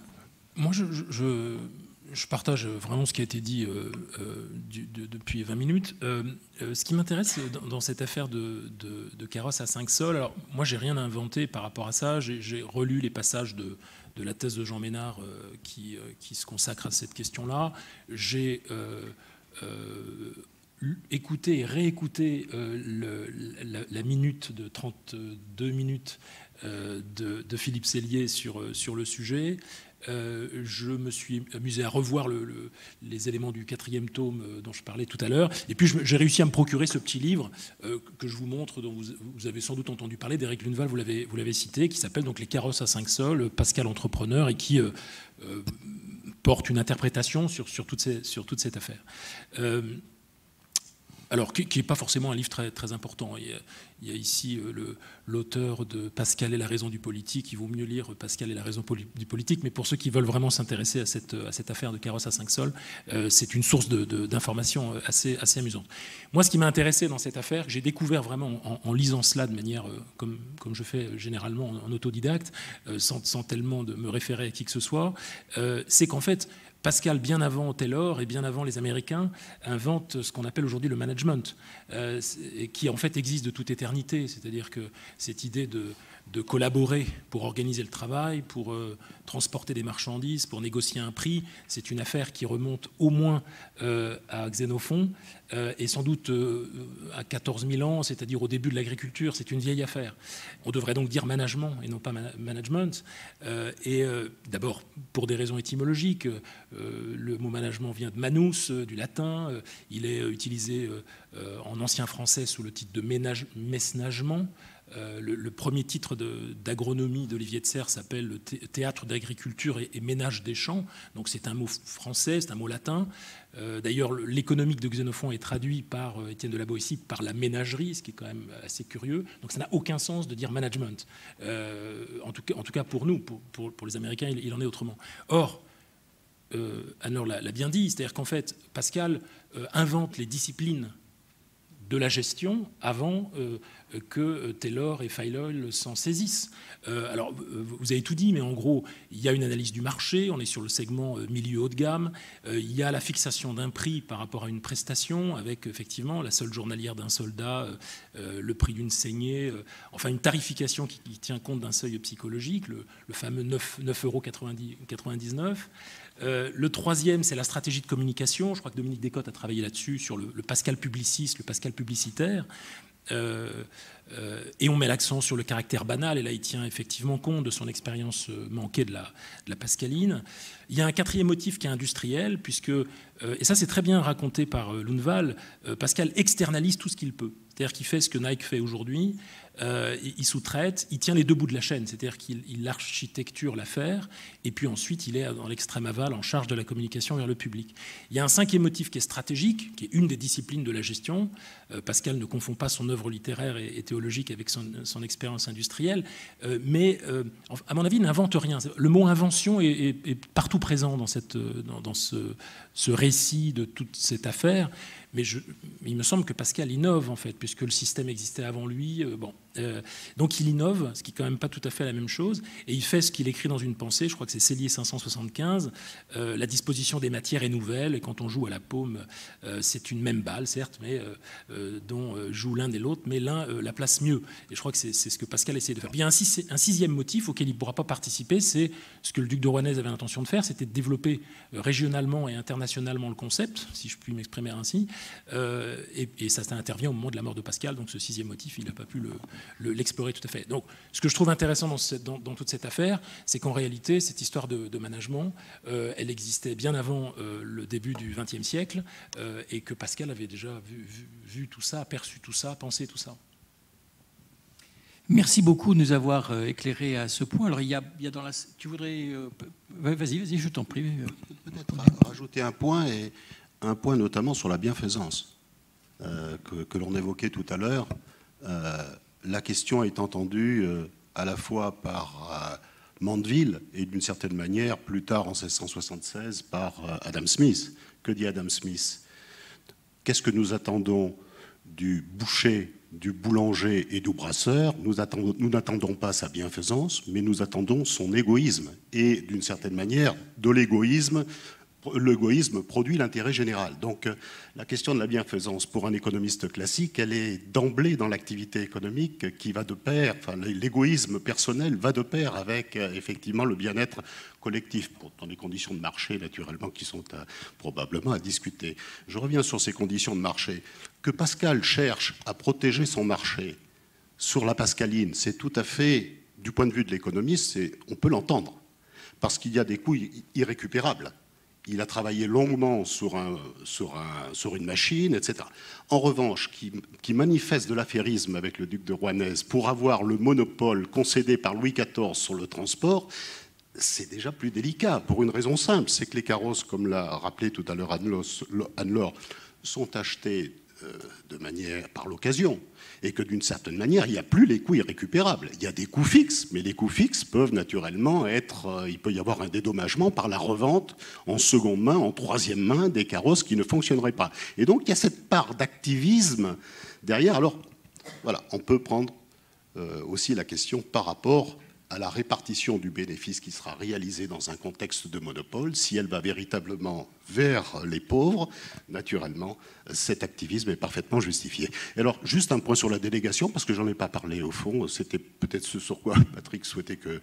Alors, ce qu'on remarque, c'est qu'effectivement, l'initiative du carrosse à 5 sols ressemble naturellement beaucoup à ce que l'on connaît aujourd'hui avec les offres spontanées dans les partenariats publics-privés. C'est-à-dire qu'à un moment donné, il y a une prestation de service qui ne peut pas être couverte par l'État, par une collectivité publique, et par conséquent, spontanément, le secteur privé vient à l'État pour faire une proposition de construction d'une infrastructure ou éventuellement de gestion d'une infrastructure, mais dans des conditions naturellement qui vont impliquer la mise en concurrence, sans quoi on est captif d'un opérateur privé qui pourrait effectivement maintenir cette situation de monopole.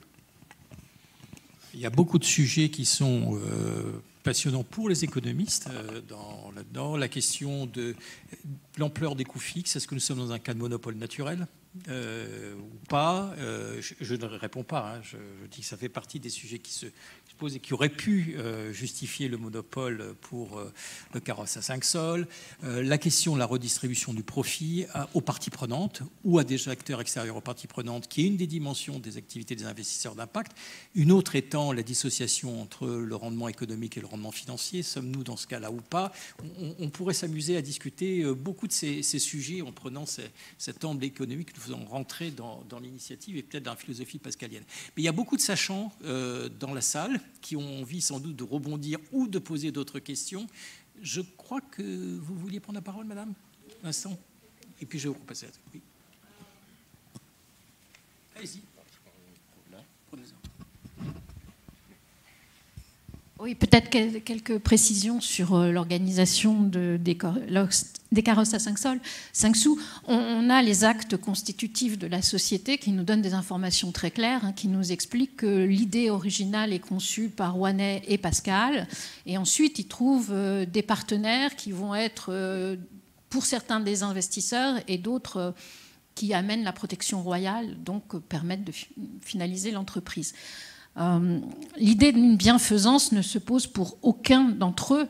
C'est Pascal seul qui va décider de reverser ses bénéfices aux pauvres du Blaisois puis aux hôpitaux généraux.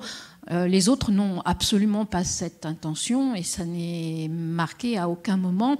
Au contraire, ce qui est amusant, c'est que Pierre Périen, le marquis de Crevant, avait obtenu on lui avait donné 6 000 livres de parts dans la société et qu'il devait récupérer même si on n'avait pas fait de bénéfices. Et les bénéfices qui sont dégagés sont tellement importants qu'en fait, il demande à recevoir un pourcentage de parts sur la société plutôt que ces 6 000 livres, parce qu'il comprend qu'il vaut mieux avoir 15% de parts de quelque chose qui gagne autant d'argent que purement 6 000 livres. Donc là, on voit des gens qui réfléchissent de manière complètement capitalistique, si j'ose le terme. Je me méfie de mes compétences qui sont nulles, mais aucune bienfaisance. En revanche, le souci qui est marqué dès le premier acte du 6 novembre 1661 que j'ai sous les yeux, c'est que l'invention soit utile. Donc là, il y a un souci d'utilité au public qui paraît pour Pascal et Rouanet la condition sine qua non, ou nécessaire et suffisante comme la grâce, de la rentabilité de l'entreprise. Voilà. Alors, et du privilège. Le rôle de Pascal, manifestement, c'est d'être le gestionnaire. Il est le businessman ou le directeur. Enfin, c'est lui qui fait tourner la machine. Jean Ménard avait même montré que le style de la description des routes et des panneaux pouvait correspondre au style de Pascal. Et de fait, c'est plutôt tout à fait crédible. Et quand l'entreprise des carrosses se casse la figure, juste après, en fait, elle perdure, mais la chute des bénéfices est vraiment, la cassure est nette après la mort de Pascal. C'est-à-dire que tout simplement, le bon gestionnaire, le bon businessman est mort et l'entreprise se casse la figure. Elle se casse aussi la figure parce que l'argent n'est pas réinvesti. Pascal a très intelligemment compris, tu disais que petit à petit, il élabore son modèle, enfin il met en place son business plan de manière progressive, mais quand ils ont fait les 5 routes, et notamment la ceinture de Paris, en fait on s'aperçoit qu'on peut aller, compte tenu de la taille de Paris à l'époque, dans des conditions si favorables d'un endroit à un autre qu'il n'y a presque plus les moyens de créer une 6e route. Et comme l'entreprise n'est plus développée, comme il n'y a plus ce support d'investissement, en réalité, elle stagne. C'est comme le vélo ou comme l'amour. Si vous ne continuez pas, vous tombez au bout d'un moment. Enfin, il faut en faire plus à chaque fois. Donc, il faut pédaler. Enfin, bon. Mais donc, il y a ça qui est un des éléments très, très forts dans les carrosses. Et puis, alors, pour les carrosses qu'ils ont utilisées, ils ont récupéré, en fait, ils n'ont pas le moyen d'avoir des carrosses d'occasion tout le temps. Ça aussi, c'est le gros problème. En fait, ils ont récupéré des carrosses d'occasion qui avaient des carrosses utilisées par l'armée et surtout non pas par l'armée, qui avaient été utilisées pour le défilé, pour la procession lors de l'entrée de Marie-Thérèse au moment du mariage de Louis XIV à Paris.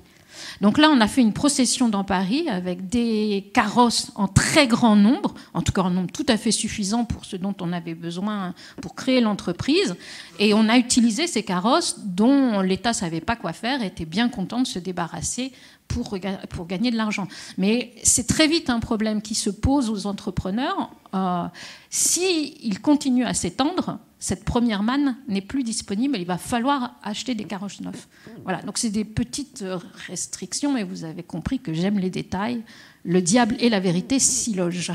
Et alors, si je peux me permettre de rebondir là-dessus, parce qu'on a parlé de Pascal, inventeur de la machine arithmétique, et Ghislain rappelle à très juste titre qu'avec les carrosses à 5 sols, il est plus dans l'innovation, on n'est pas dans l'invention. Il y avait le transport collectif interurbain à l'époque, donc il innove, les coches tout à fait, donc il innove en mettant ça en ville, mais attention parce que j'entends souvent, on entend souvent en école de commerce que l'innovation c'est quand même mineur par rapport à l'invention, et ça je suis pas sûre parce que comme le dit très bien Laurence, le diable est dans les détails, et dans la création entrepreneuriale radicale, le diable est dans les détails, et je pense qu'un des plus beaux tributs à la complexité, à la finesse des carrosses à 5 sols, c'est quand même que quand ça périclite, c'est pas repris pendant 150 ans.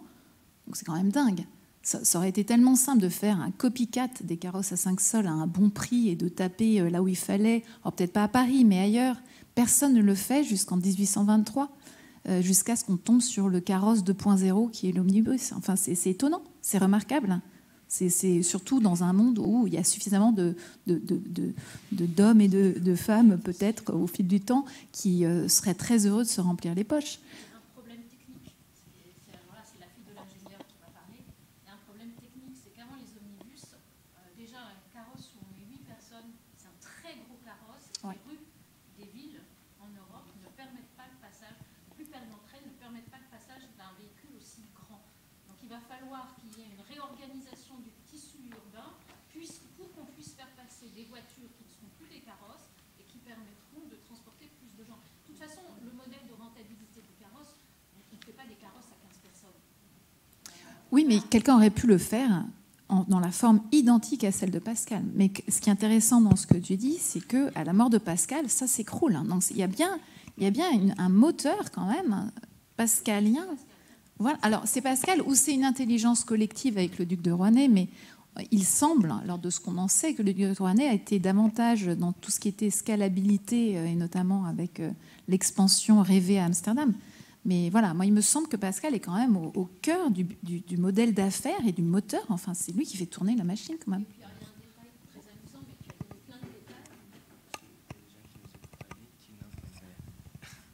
Un dernier détail amusant, c'est l'uniforme qui est choisi.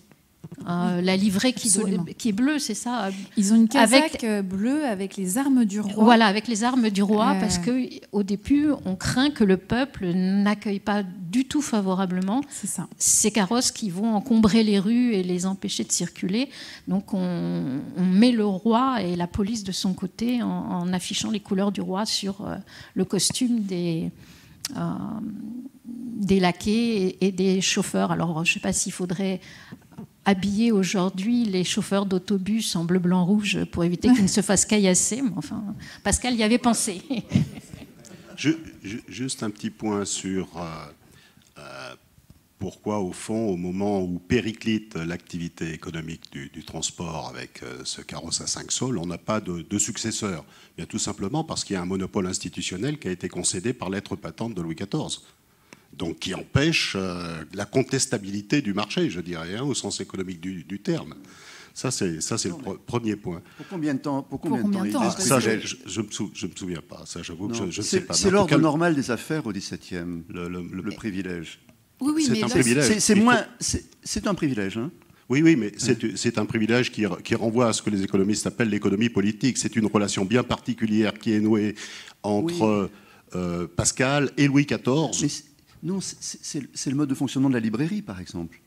La librairie fonctionne par privilège. Il ne faut pas se laisser prendre quand même par le terme de privilège qui nous paraît aujourd'hui, après la nuit du 4 août, quelque chose de vraiment caractéristique d'une économie qui n'est plus la nôtre.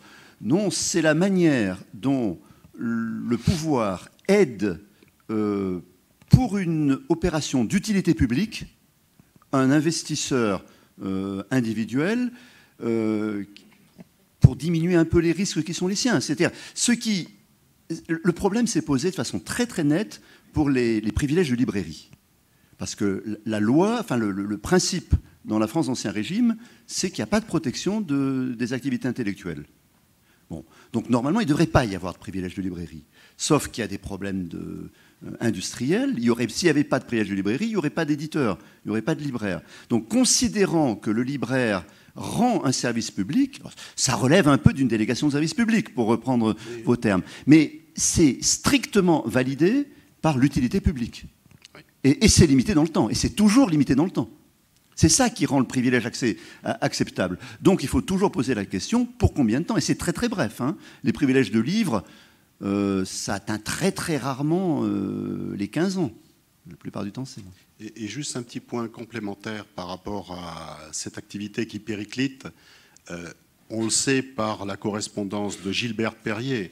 On sait que le transport rencontre très vite sur Paris des problèmes avec des files d'attente et on ne voit pas les bourgeois attendre trop longtemps. Parce que la régularité du passage n'est pas au rendez-vous. Et d'une certaine manière, bon, Pascal, cette affaire, c'est mars 62, il meurt en août 62, donc on voit bien que de toute façon, indépendamment de sa capacité entrepreneuriale, le problème aurait continué, enfin, se serait posé du vécu de Pascal. Voilà, mais ce n'est pas sur les privilèges que je voulais réagir, c'était sur le propos d'Anne-Laure que j'ai trouvé passionnant, et surtout dans la mise en parallèle de la question de la machine arithmétique et des carrosses à 5 sous.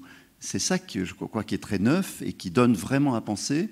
Et j'avais envie quand même de mettre sur la table une pensée qui me semble éclairante de ce point de vue-là, c'est la 122 Cellier, où il est question vraiment du travail d'inventeur de Pascal. Et on peut imaginer que Pascal a en tête son invention de la machine arithmétique et son échec de la machine arithmétique. Donc il le théorise un peu dans ce texte. J'en cite juste un passage. « Les plus forts en nombre ne veulent que suivre et refusent la gloire à ces inventeurs qui la cherchent par leur invention. » Et alors, le texte me paraît intéressant parce qu'on discutait un peu de savoir si Pascal était passé du statut d'inventeur à celui d'innovateur ou d'entrepreneur. En tout cas, il a intégré une espèce d'hostilité à l'inventeur. Et il pose le problème de celui qui, là, ne va pas chercher la gloire et qui, de ce fait, ne va pas susciter la rivalité. Et donc, il y a une autre forme d'économie qu'on pourrait dire plus solidaire ou moins auto-centrée. C'est frappant, cette idée que le nombre refuse la gloire à l'inventeur, comme s'il y avait une certaine animosité latente. Et ce qui me frappe, et je m'arrête là, aussi dans ce que tu disais, c'est la prise en compte de la malfaisance. Je trouve ça très très beau chez Pascal, toujours pareil, hein, qui veut faire l'ange fait la bête. Donc on a 2 employés, on les change pour éviter les ententes. On n'essaye pas de leur expliquer qu'il faut participer à l'entreprise commune. On prend, parce qu'il y aura toujours des méchants, autre citation de Pascal, donc il y aura toujours des méchants, donc on fait en sorte de structurer l'entreprise de telle manière que la méchanceté ne puisse pas s'y développer. Et donc là, il y a un principe de réalité que je trouve étonnant. Oui, si je peux rebondir, c'est simplement une approche systématique qui est, encore une fois, le diable est dans les détails. Hein. C'est vraiment un travail de dentelière et une capacité à prendre la perspective de l'autre, ce dont Pascal parle dans les pensées, hein, de savoir se mettre à la place de l'autre, à quel point c'est essentiel, à quel point la vérité, finalement, consiste à savoir prendre la place de l'autre. Et je trouve qu'il en fait la démonstration brillante avec les carrosses à 5 sols. Moi, je voulais ajouter quelque chose dont on n'a pas parlé, mais ce qu'il a fait, c'était inouï. Il était interdit aux nobles de faire du commerce. Et là, il a entrepris une société commerciale créée par un duc, le duc de Rouennais. C'est peut-être pour ça qu'il fallait un privilège, d'ailleurs. Parce que dans la plupart qu'on lit les manufactures royales, le roi, généralement, disait on peut faire ça sans faire de dérogeance. Dans l'édit qui crée les carrosses, Il n'y a pas cette forme, mais c'était évident. Il s'est accordé au duc de Rouennais et au marquis de Souche, qui était un homme extrêmement important. Donc il montre, le roi reconnaissait qu'il y avait une utilité et que les nobles pouvaient faire quelque chose d'utile qui n'était pas de leur domaine habituel, qui était la guerre, etc. Et c'était une véritable révolution sociale qui aboutira au fameux article de la Révolution, « Nulle profession utile n'entendra dérogeance ». Mais à l'époque, c'était impensable. Merci. Ça fait partie des nombreux éléments, qu'on va dire, innovants qu'il y a dans ce processus. Monsieur et ensuite Madame. Juste une dernière. Alors, c'est tout à fait juste, et c'est la différence avec la noblesse anglaise, qui, elle, a le droit de faire des affaires. Alors, peut-être que ce changement s'explique par rapport à ce qui vient de se passer en Angleterre et la Révolution anglaise. On voit bien qu'il y a une évolution et que peut-être la France a intérêt à s'en inspirer. Pour la question de l'inventeur, je voulais rappeler que la contre-marque fixée par Pascal sur les pascalines, il se définit comme Arvernus Inventor. Lui-même tient au terme. Et puis la dernière observation, et je laisse la parole aux autres, c'est qu'au fond, cette nécessité de réfléchir au pouvoir d'une malignité qui ruinerait une entreprise est complètement intégrée dans les dernières opérations à propos des carrosses à 5 sols, qui consistent à déléguer et à affermer la gestion des carrosses pour que les individus qui s'en occuperaient le fassent au nom de leur intérêt propre.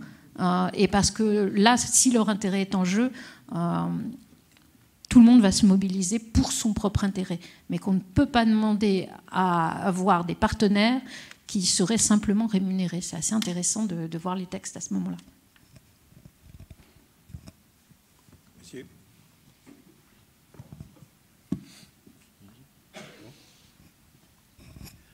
Oui, la question porte sur le vocable d'entrepreneur. Que Pascal ait été inventeur, ça fait aucune espèce de doute. Qu'il ait contribué à la gestion de l'entreprise, c'est très intéressant, tout ce que vous nous avez apporté. Maintenant, quant à la question de l'entrepreneur, par exemple, on a parlé de l'entrepreneur schumpeterien. Je rappelle que, d'abord, il existait bien avant les carrosses à 5 sols, des carrosses qui étaient des taxis, des carrosses qui étaient au carrefour de Paris et qu'on pouvait louer pour 1 heure, pour une journée, pour une semaine, etc. Bon.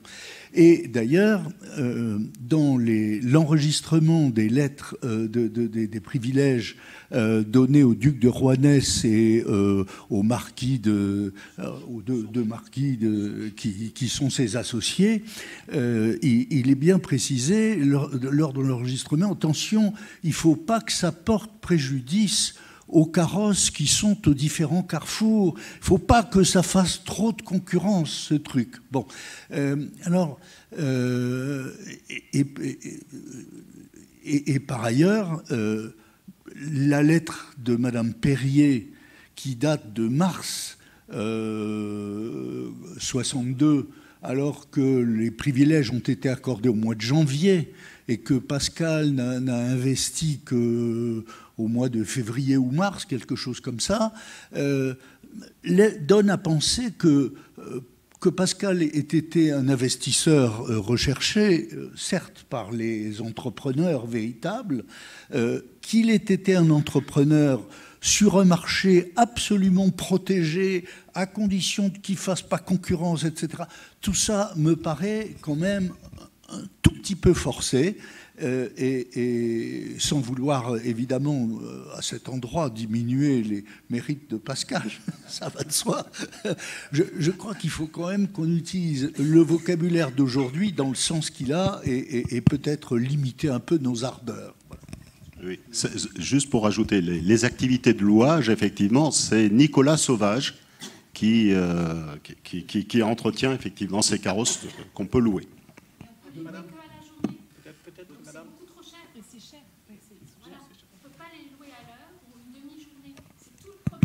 Oui, mais c'est pour ça que c'est une innovation, d'une certaine manière, que le travail de Pascal, d'avoir fait en sorte de diviser le temps, hein, et d'avoir créé un transport collectif, tout en divisant le temps. Oui, je me demandais si on ne pouvait pas ajouter à la discussion un autre cadre théorique, qui est celui d'une forme de propriété très développée, enfin de possession très développée au Moyen-Âge, qui commence à disparaître au XVIIe siècle, qui est celle des communs, commons. Donc les communs sont des biens, je vais essayer de ne pas être trop technique pour nos amis philosophes ou littéraires, qui sont non exclusifs, c'est-à-dire qu'il n'y a pas de destruction d'usage lorsqu'on les consomme, et qui sont rivaux, c'est-à-dire que leur consommation diminue quand on les consomme.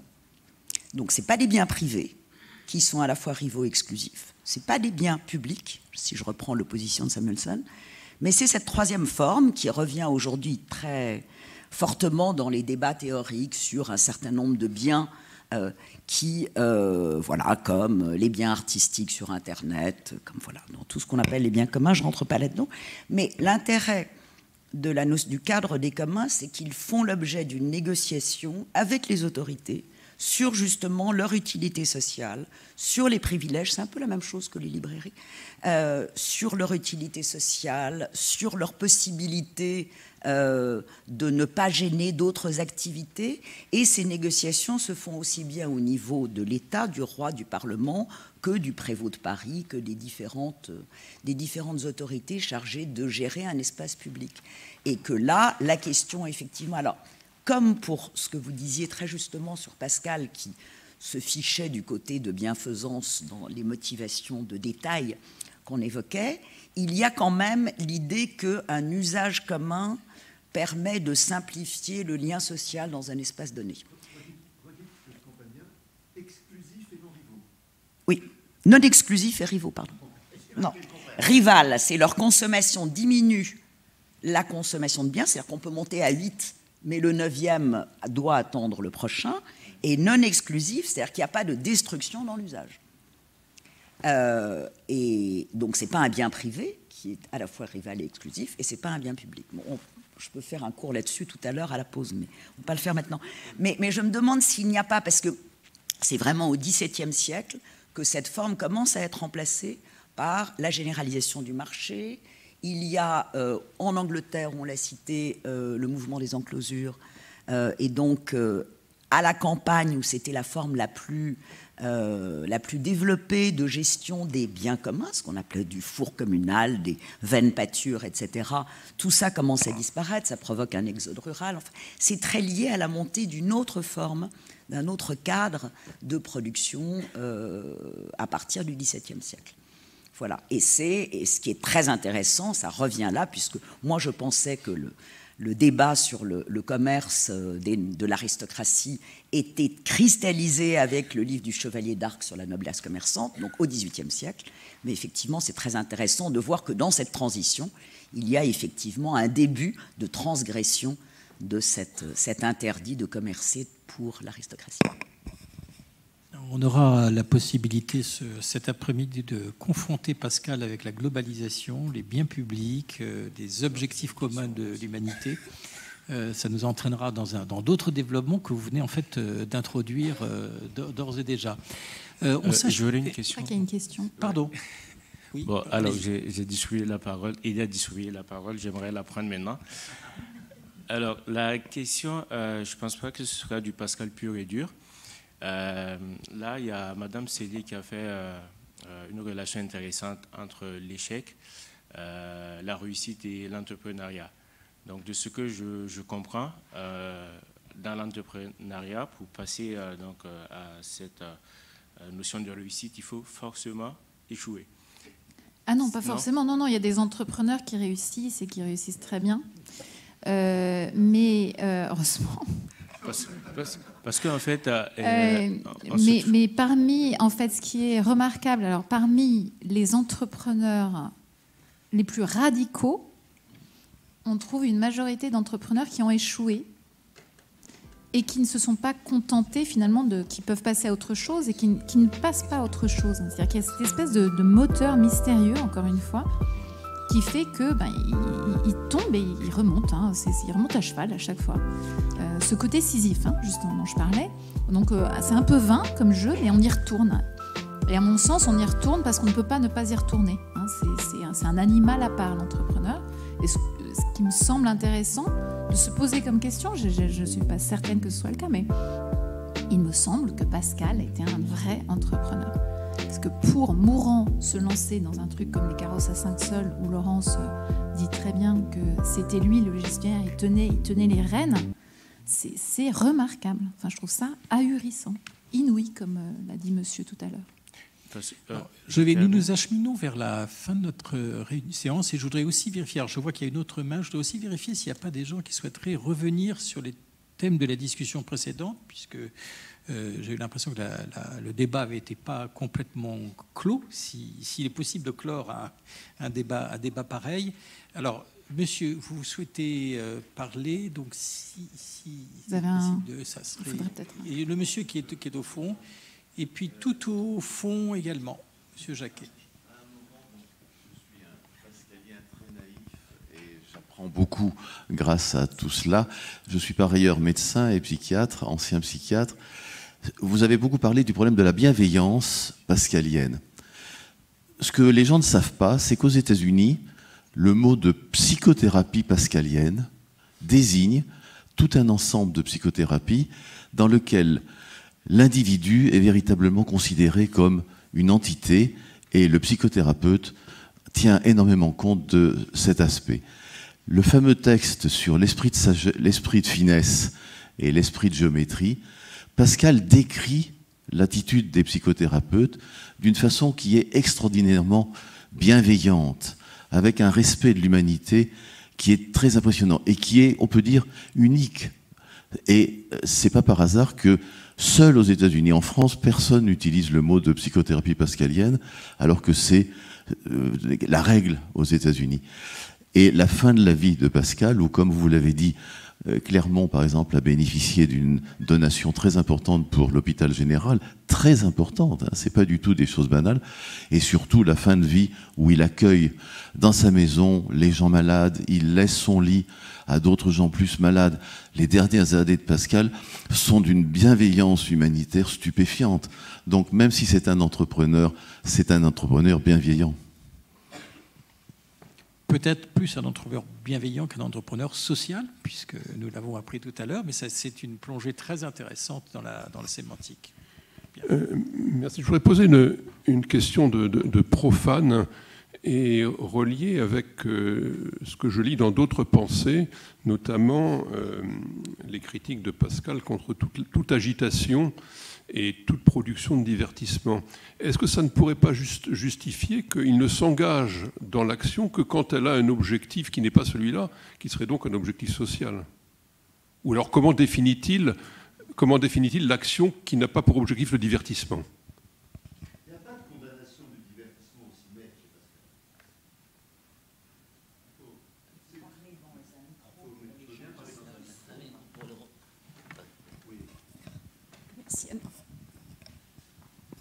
Merci. Oui, je crois qu'il ne faut pas caricaturer la position de Pascal sur le divertissement. Ce qui la rend très originale, c'est qu'elle passe aussi par une défense du divertissement. Ceux qui s'attaquent au divertissement ne comprennent pas la psyché humaine. Et alors, c'est toujours le même problème. C'est ce passage du grand fragment sur le divertissement, ne pas pouvoir rester seul dans sa chambre. Mais ce n'est pas du tout l'idéal que donne Pascal. Ce que demande Pascal, ça n'est pas qu'on reste seul dans sa chambre, mais c'est qu'on comprenne pourquoi on ne peut pas rester seul dans sa chambre. Voilà. Donc, non, Pascal, il y a toute une partie, alors ce n'est pas un défenseur du divertissement, c'est certain, mais il y a toute une partie de son travail qui vise à comprendre le divertissement et à se moquer de ceux qui se moquent du divertissement. Celui qui se moque du divertissement, c'est le demi-habile, qui ne comprend pas que pendant qu'on tape dans une balle, on oublie ses malheurs.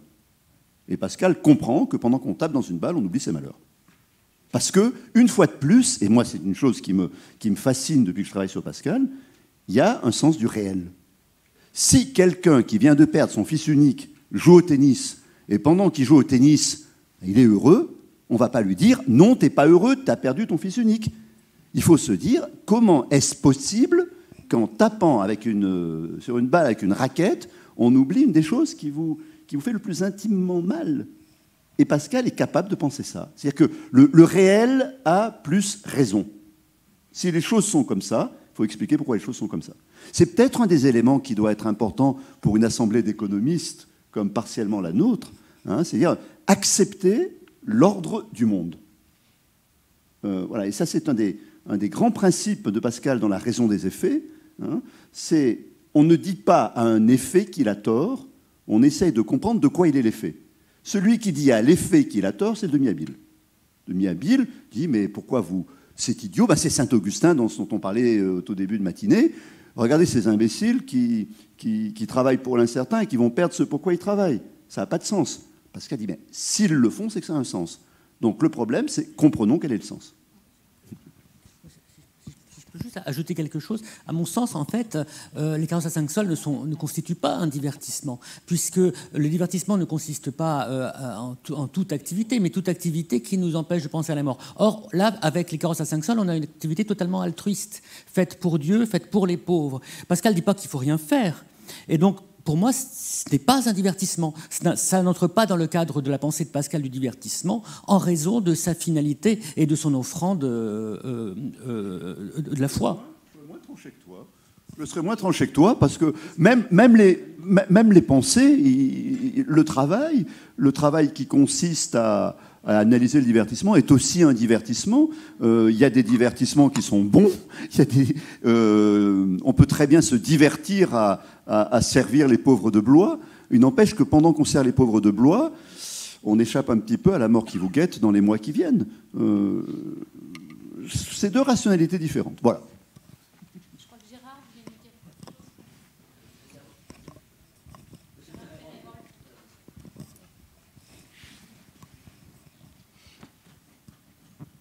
Merci.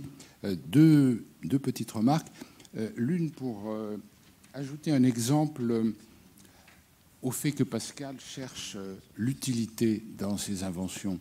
Un exemple qu'on n'utilise presque jamais. On comprend pourquoi d'ailleurs on ne l'utilise pas, c'est que Pascal, là, n'a pas inventé de machine ou d'appareil, mais il a permis cette invention. Ça se trouve à la fin du traité sur l'équilibre des liqueurs. Enfin, il y en a deux. Je passe cet exemple. Dans le traité connexe de la pesanteur de la masse de l'air, c'est explicite. Il dit le fait d'avoir mis par mes expériences en rapport la pesanteur de l'air et la hauteur du mercure, cela permet d'inventer quelque chose, alors je cite, qui va permettre la prévision à court terme du temps qui peut être très utile aux laboureurs, aux voyageurs, etc. Alors on comprend pourquoi on n'utilise pas cet exemple, parce que Pascal n'a pas lui-même inventé le baromètre, mais il a donné la théorie ou l'expérimentation qui permettra d'être, par ce biais, être très utile aux laboureurs, aux voyageurs. Alors c'est un texte évidemment un peu périphérique, mais rien n'est périphérique chez Pascal.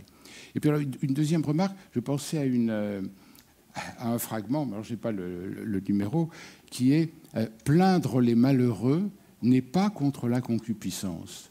Est-ce que soulager les nécessités, c'est contre la concupiscence? Alors il y a deux réponses possibles. Soulager les nécessités et contenter les justes désirs, comme il était dans le troisième des discours sur la condition des grands, cela n'est pas contre la concupiscence, puisque c'est le roi de concupiscence qui soulage ses nécessités et qui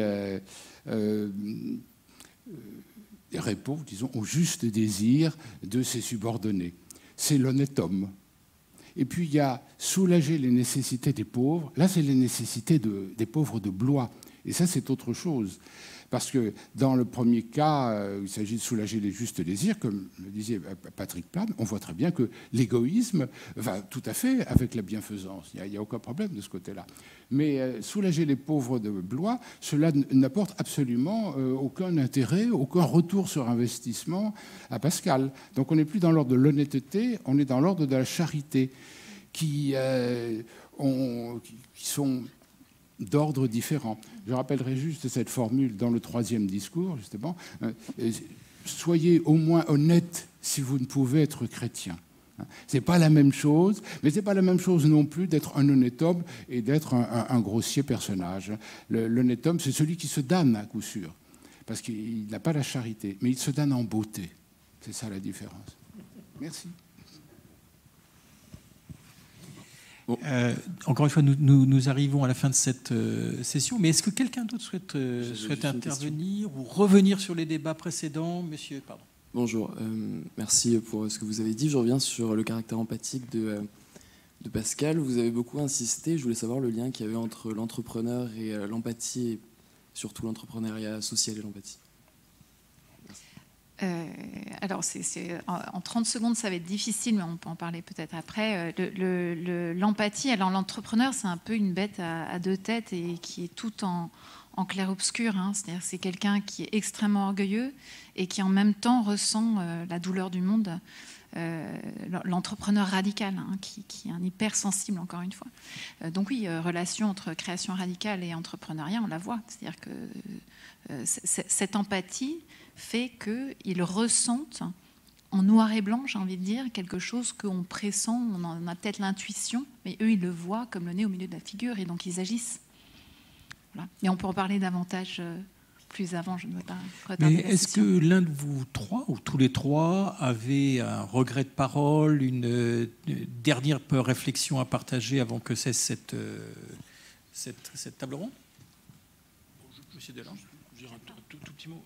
Merci alors. Non, donc l'entrepreneuriat comme recommencement perpétuel, ça me paraît être une idée intéressante à creuser chez Pascal.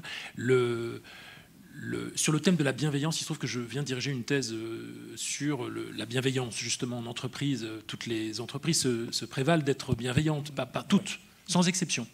En fait, si on étudie ça de près, les entreprises sont bienveillantes tant qu'il n'y a pas de perte de temps, tant que ça... Les entreprises malveillantes.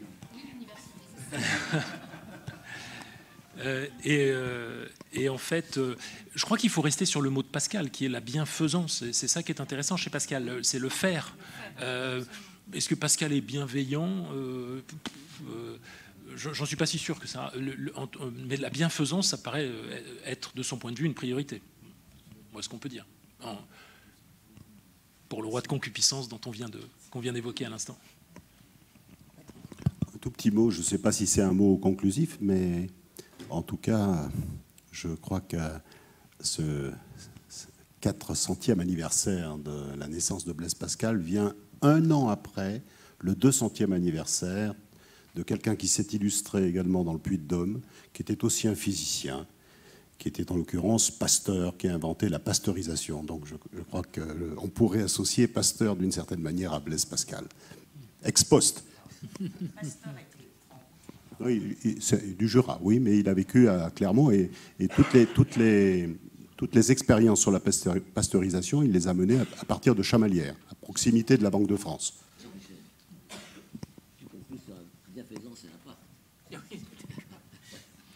Et alors, en dernier mot, j'ai un truc qui n'a rien à voir avec rien de ce dont on a parlé jusqu'à présent, mais qui se place encore du point de vue de Pascal mourant. Il me semble qu'à force de concevoir un Pascal qui, comme ça, est dans l'infini, quelque part, hein, il est tellement pris dans la quête de l'absolu qu'au moment de mourir, on se dit ça ne doit pas être bien grave pour lui. Il n'en était pas moins humain, à mon sens. Et ce qui me saisit avec les carrosses à 5 sols, c'est encore une fois cet aboutissement. Tu parlais de commencement, mais il aboutit à quelque chose. Lui qui, en parallèle, travaille à l'histoire de la roulette et aux pensées. C'est dur de travailler les pensées. C'est assez fort comme œuvre. C'est une œuvre dont il sait sans doute qu'elle va être inachevée. Et je me demande si, du point de vue motivationnel, il n'a pas également été tenté par des carrosses à 5 sols où là, il pouvait pousser et finir quelque chose. N'importe quel chercheur dans la salle est capable de, sans doute, retrouver parmi nos projets de recherche. Ça fait du bien quand quelque chose sort, quand on aboutit. Et voilà, je me demande si le Pascal entrepreneur ne venait pas aussi au secours du Pascal des pensées pour marquer, pour finir quelque chose, ce qui aurait pu l'aider dans la conception des pensées par ailleurs. Voilà.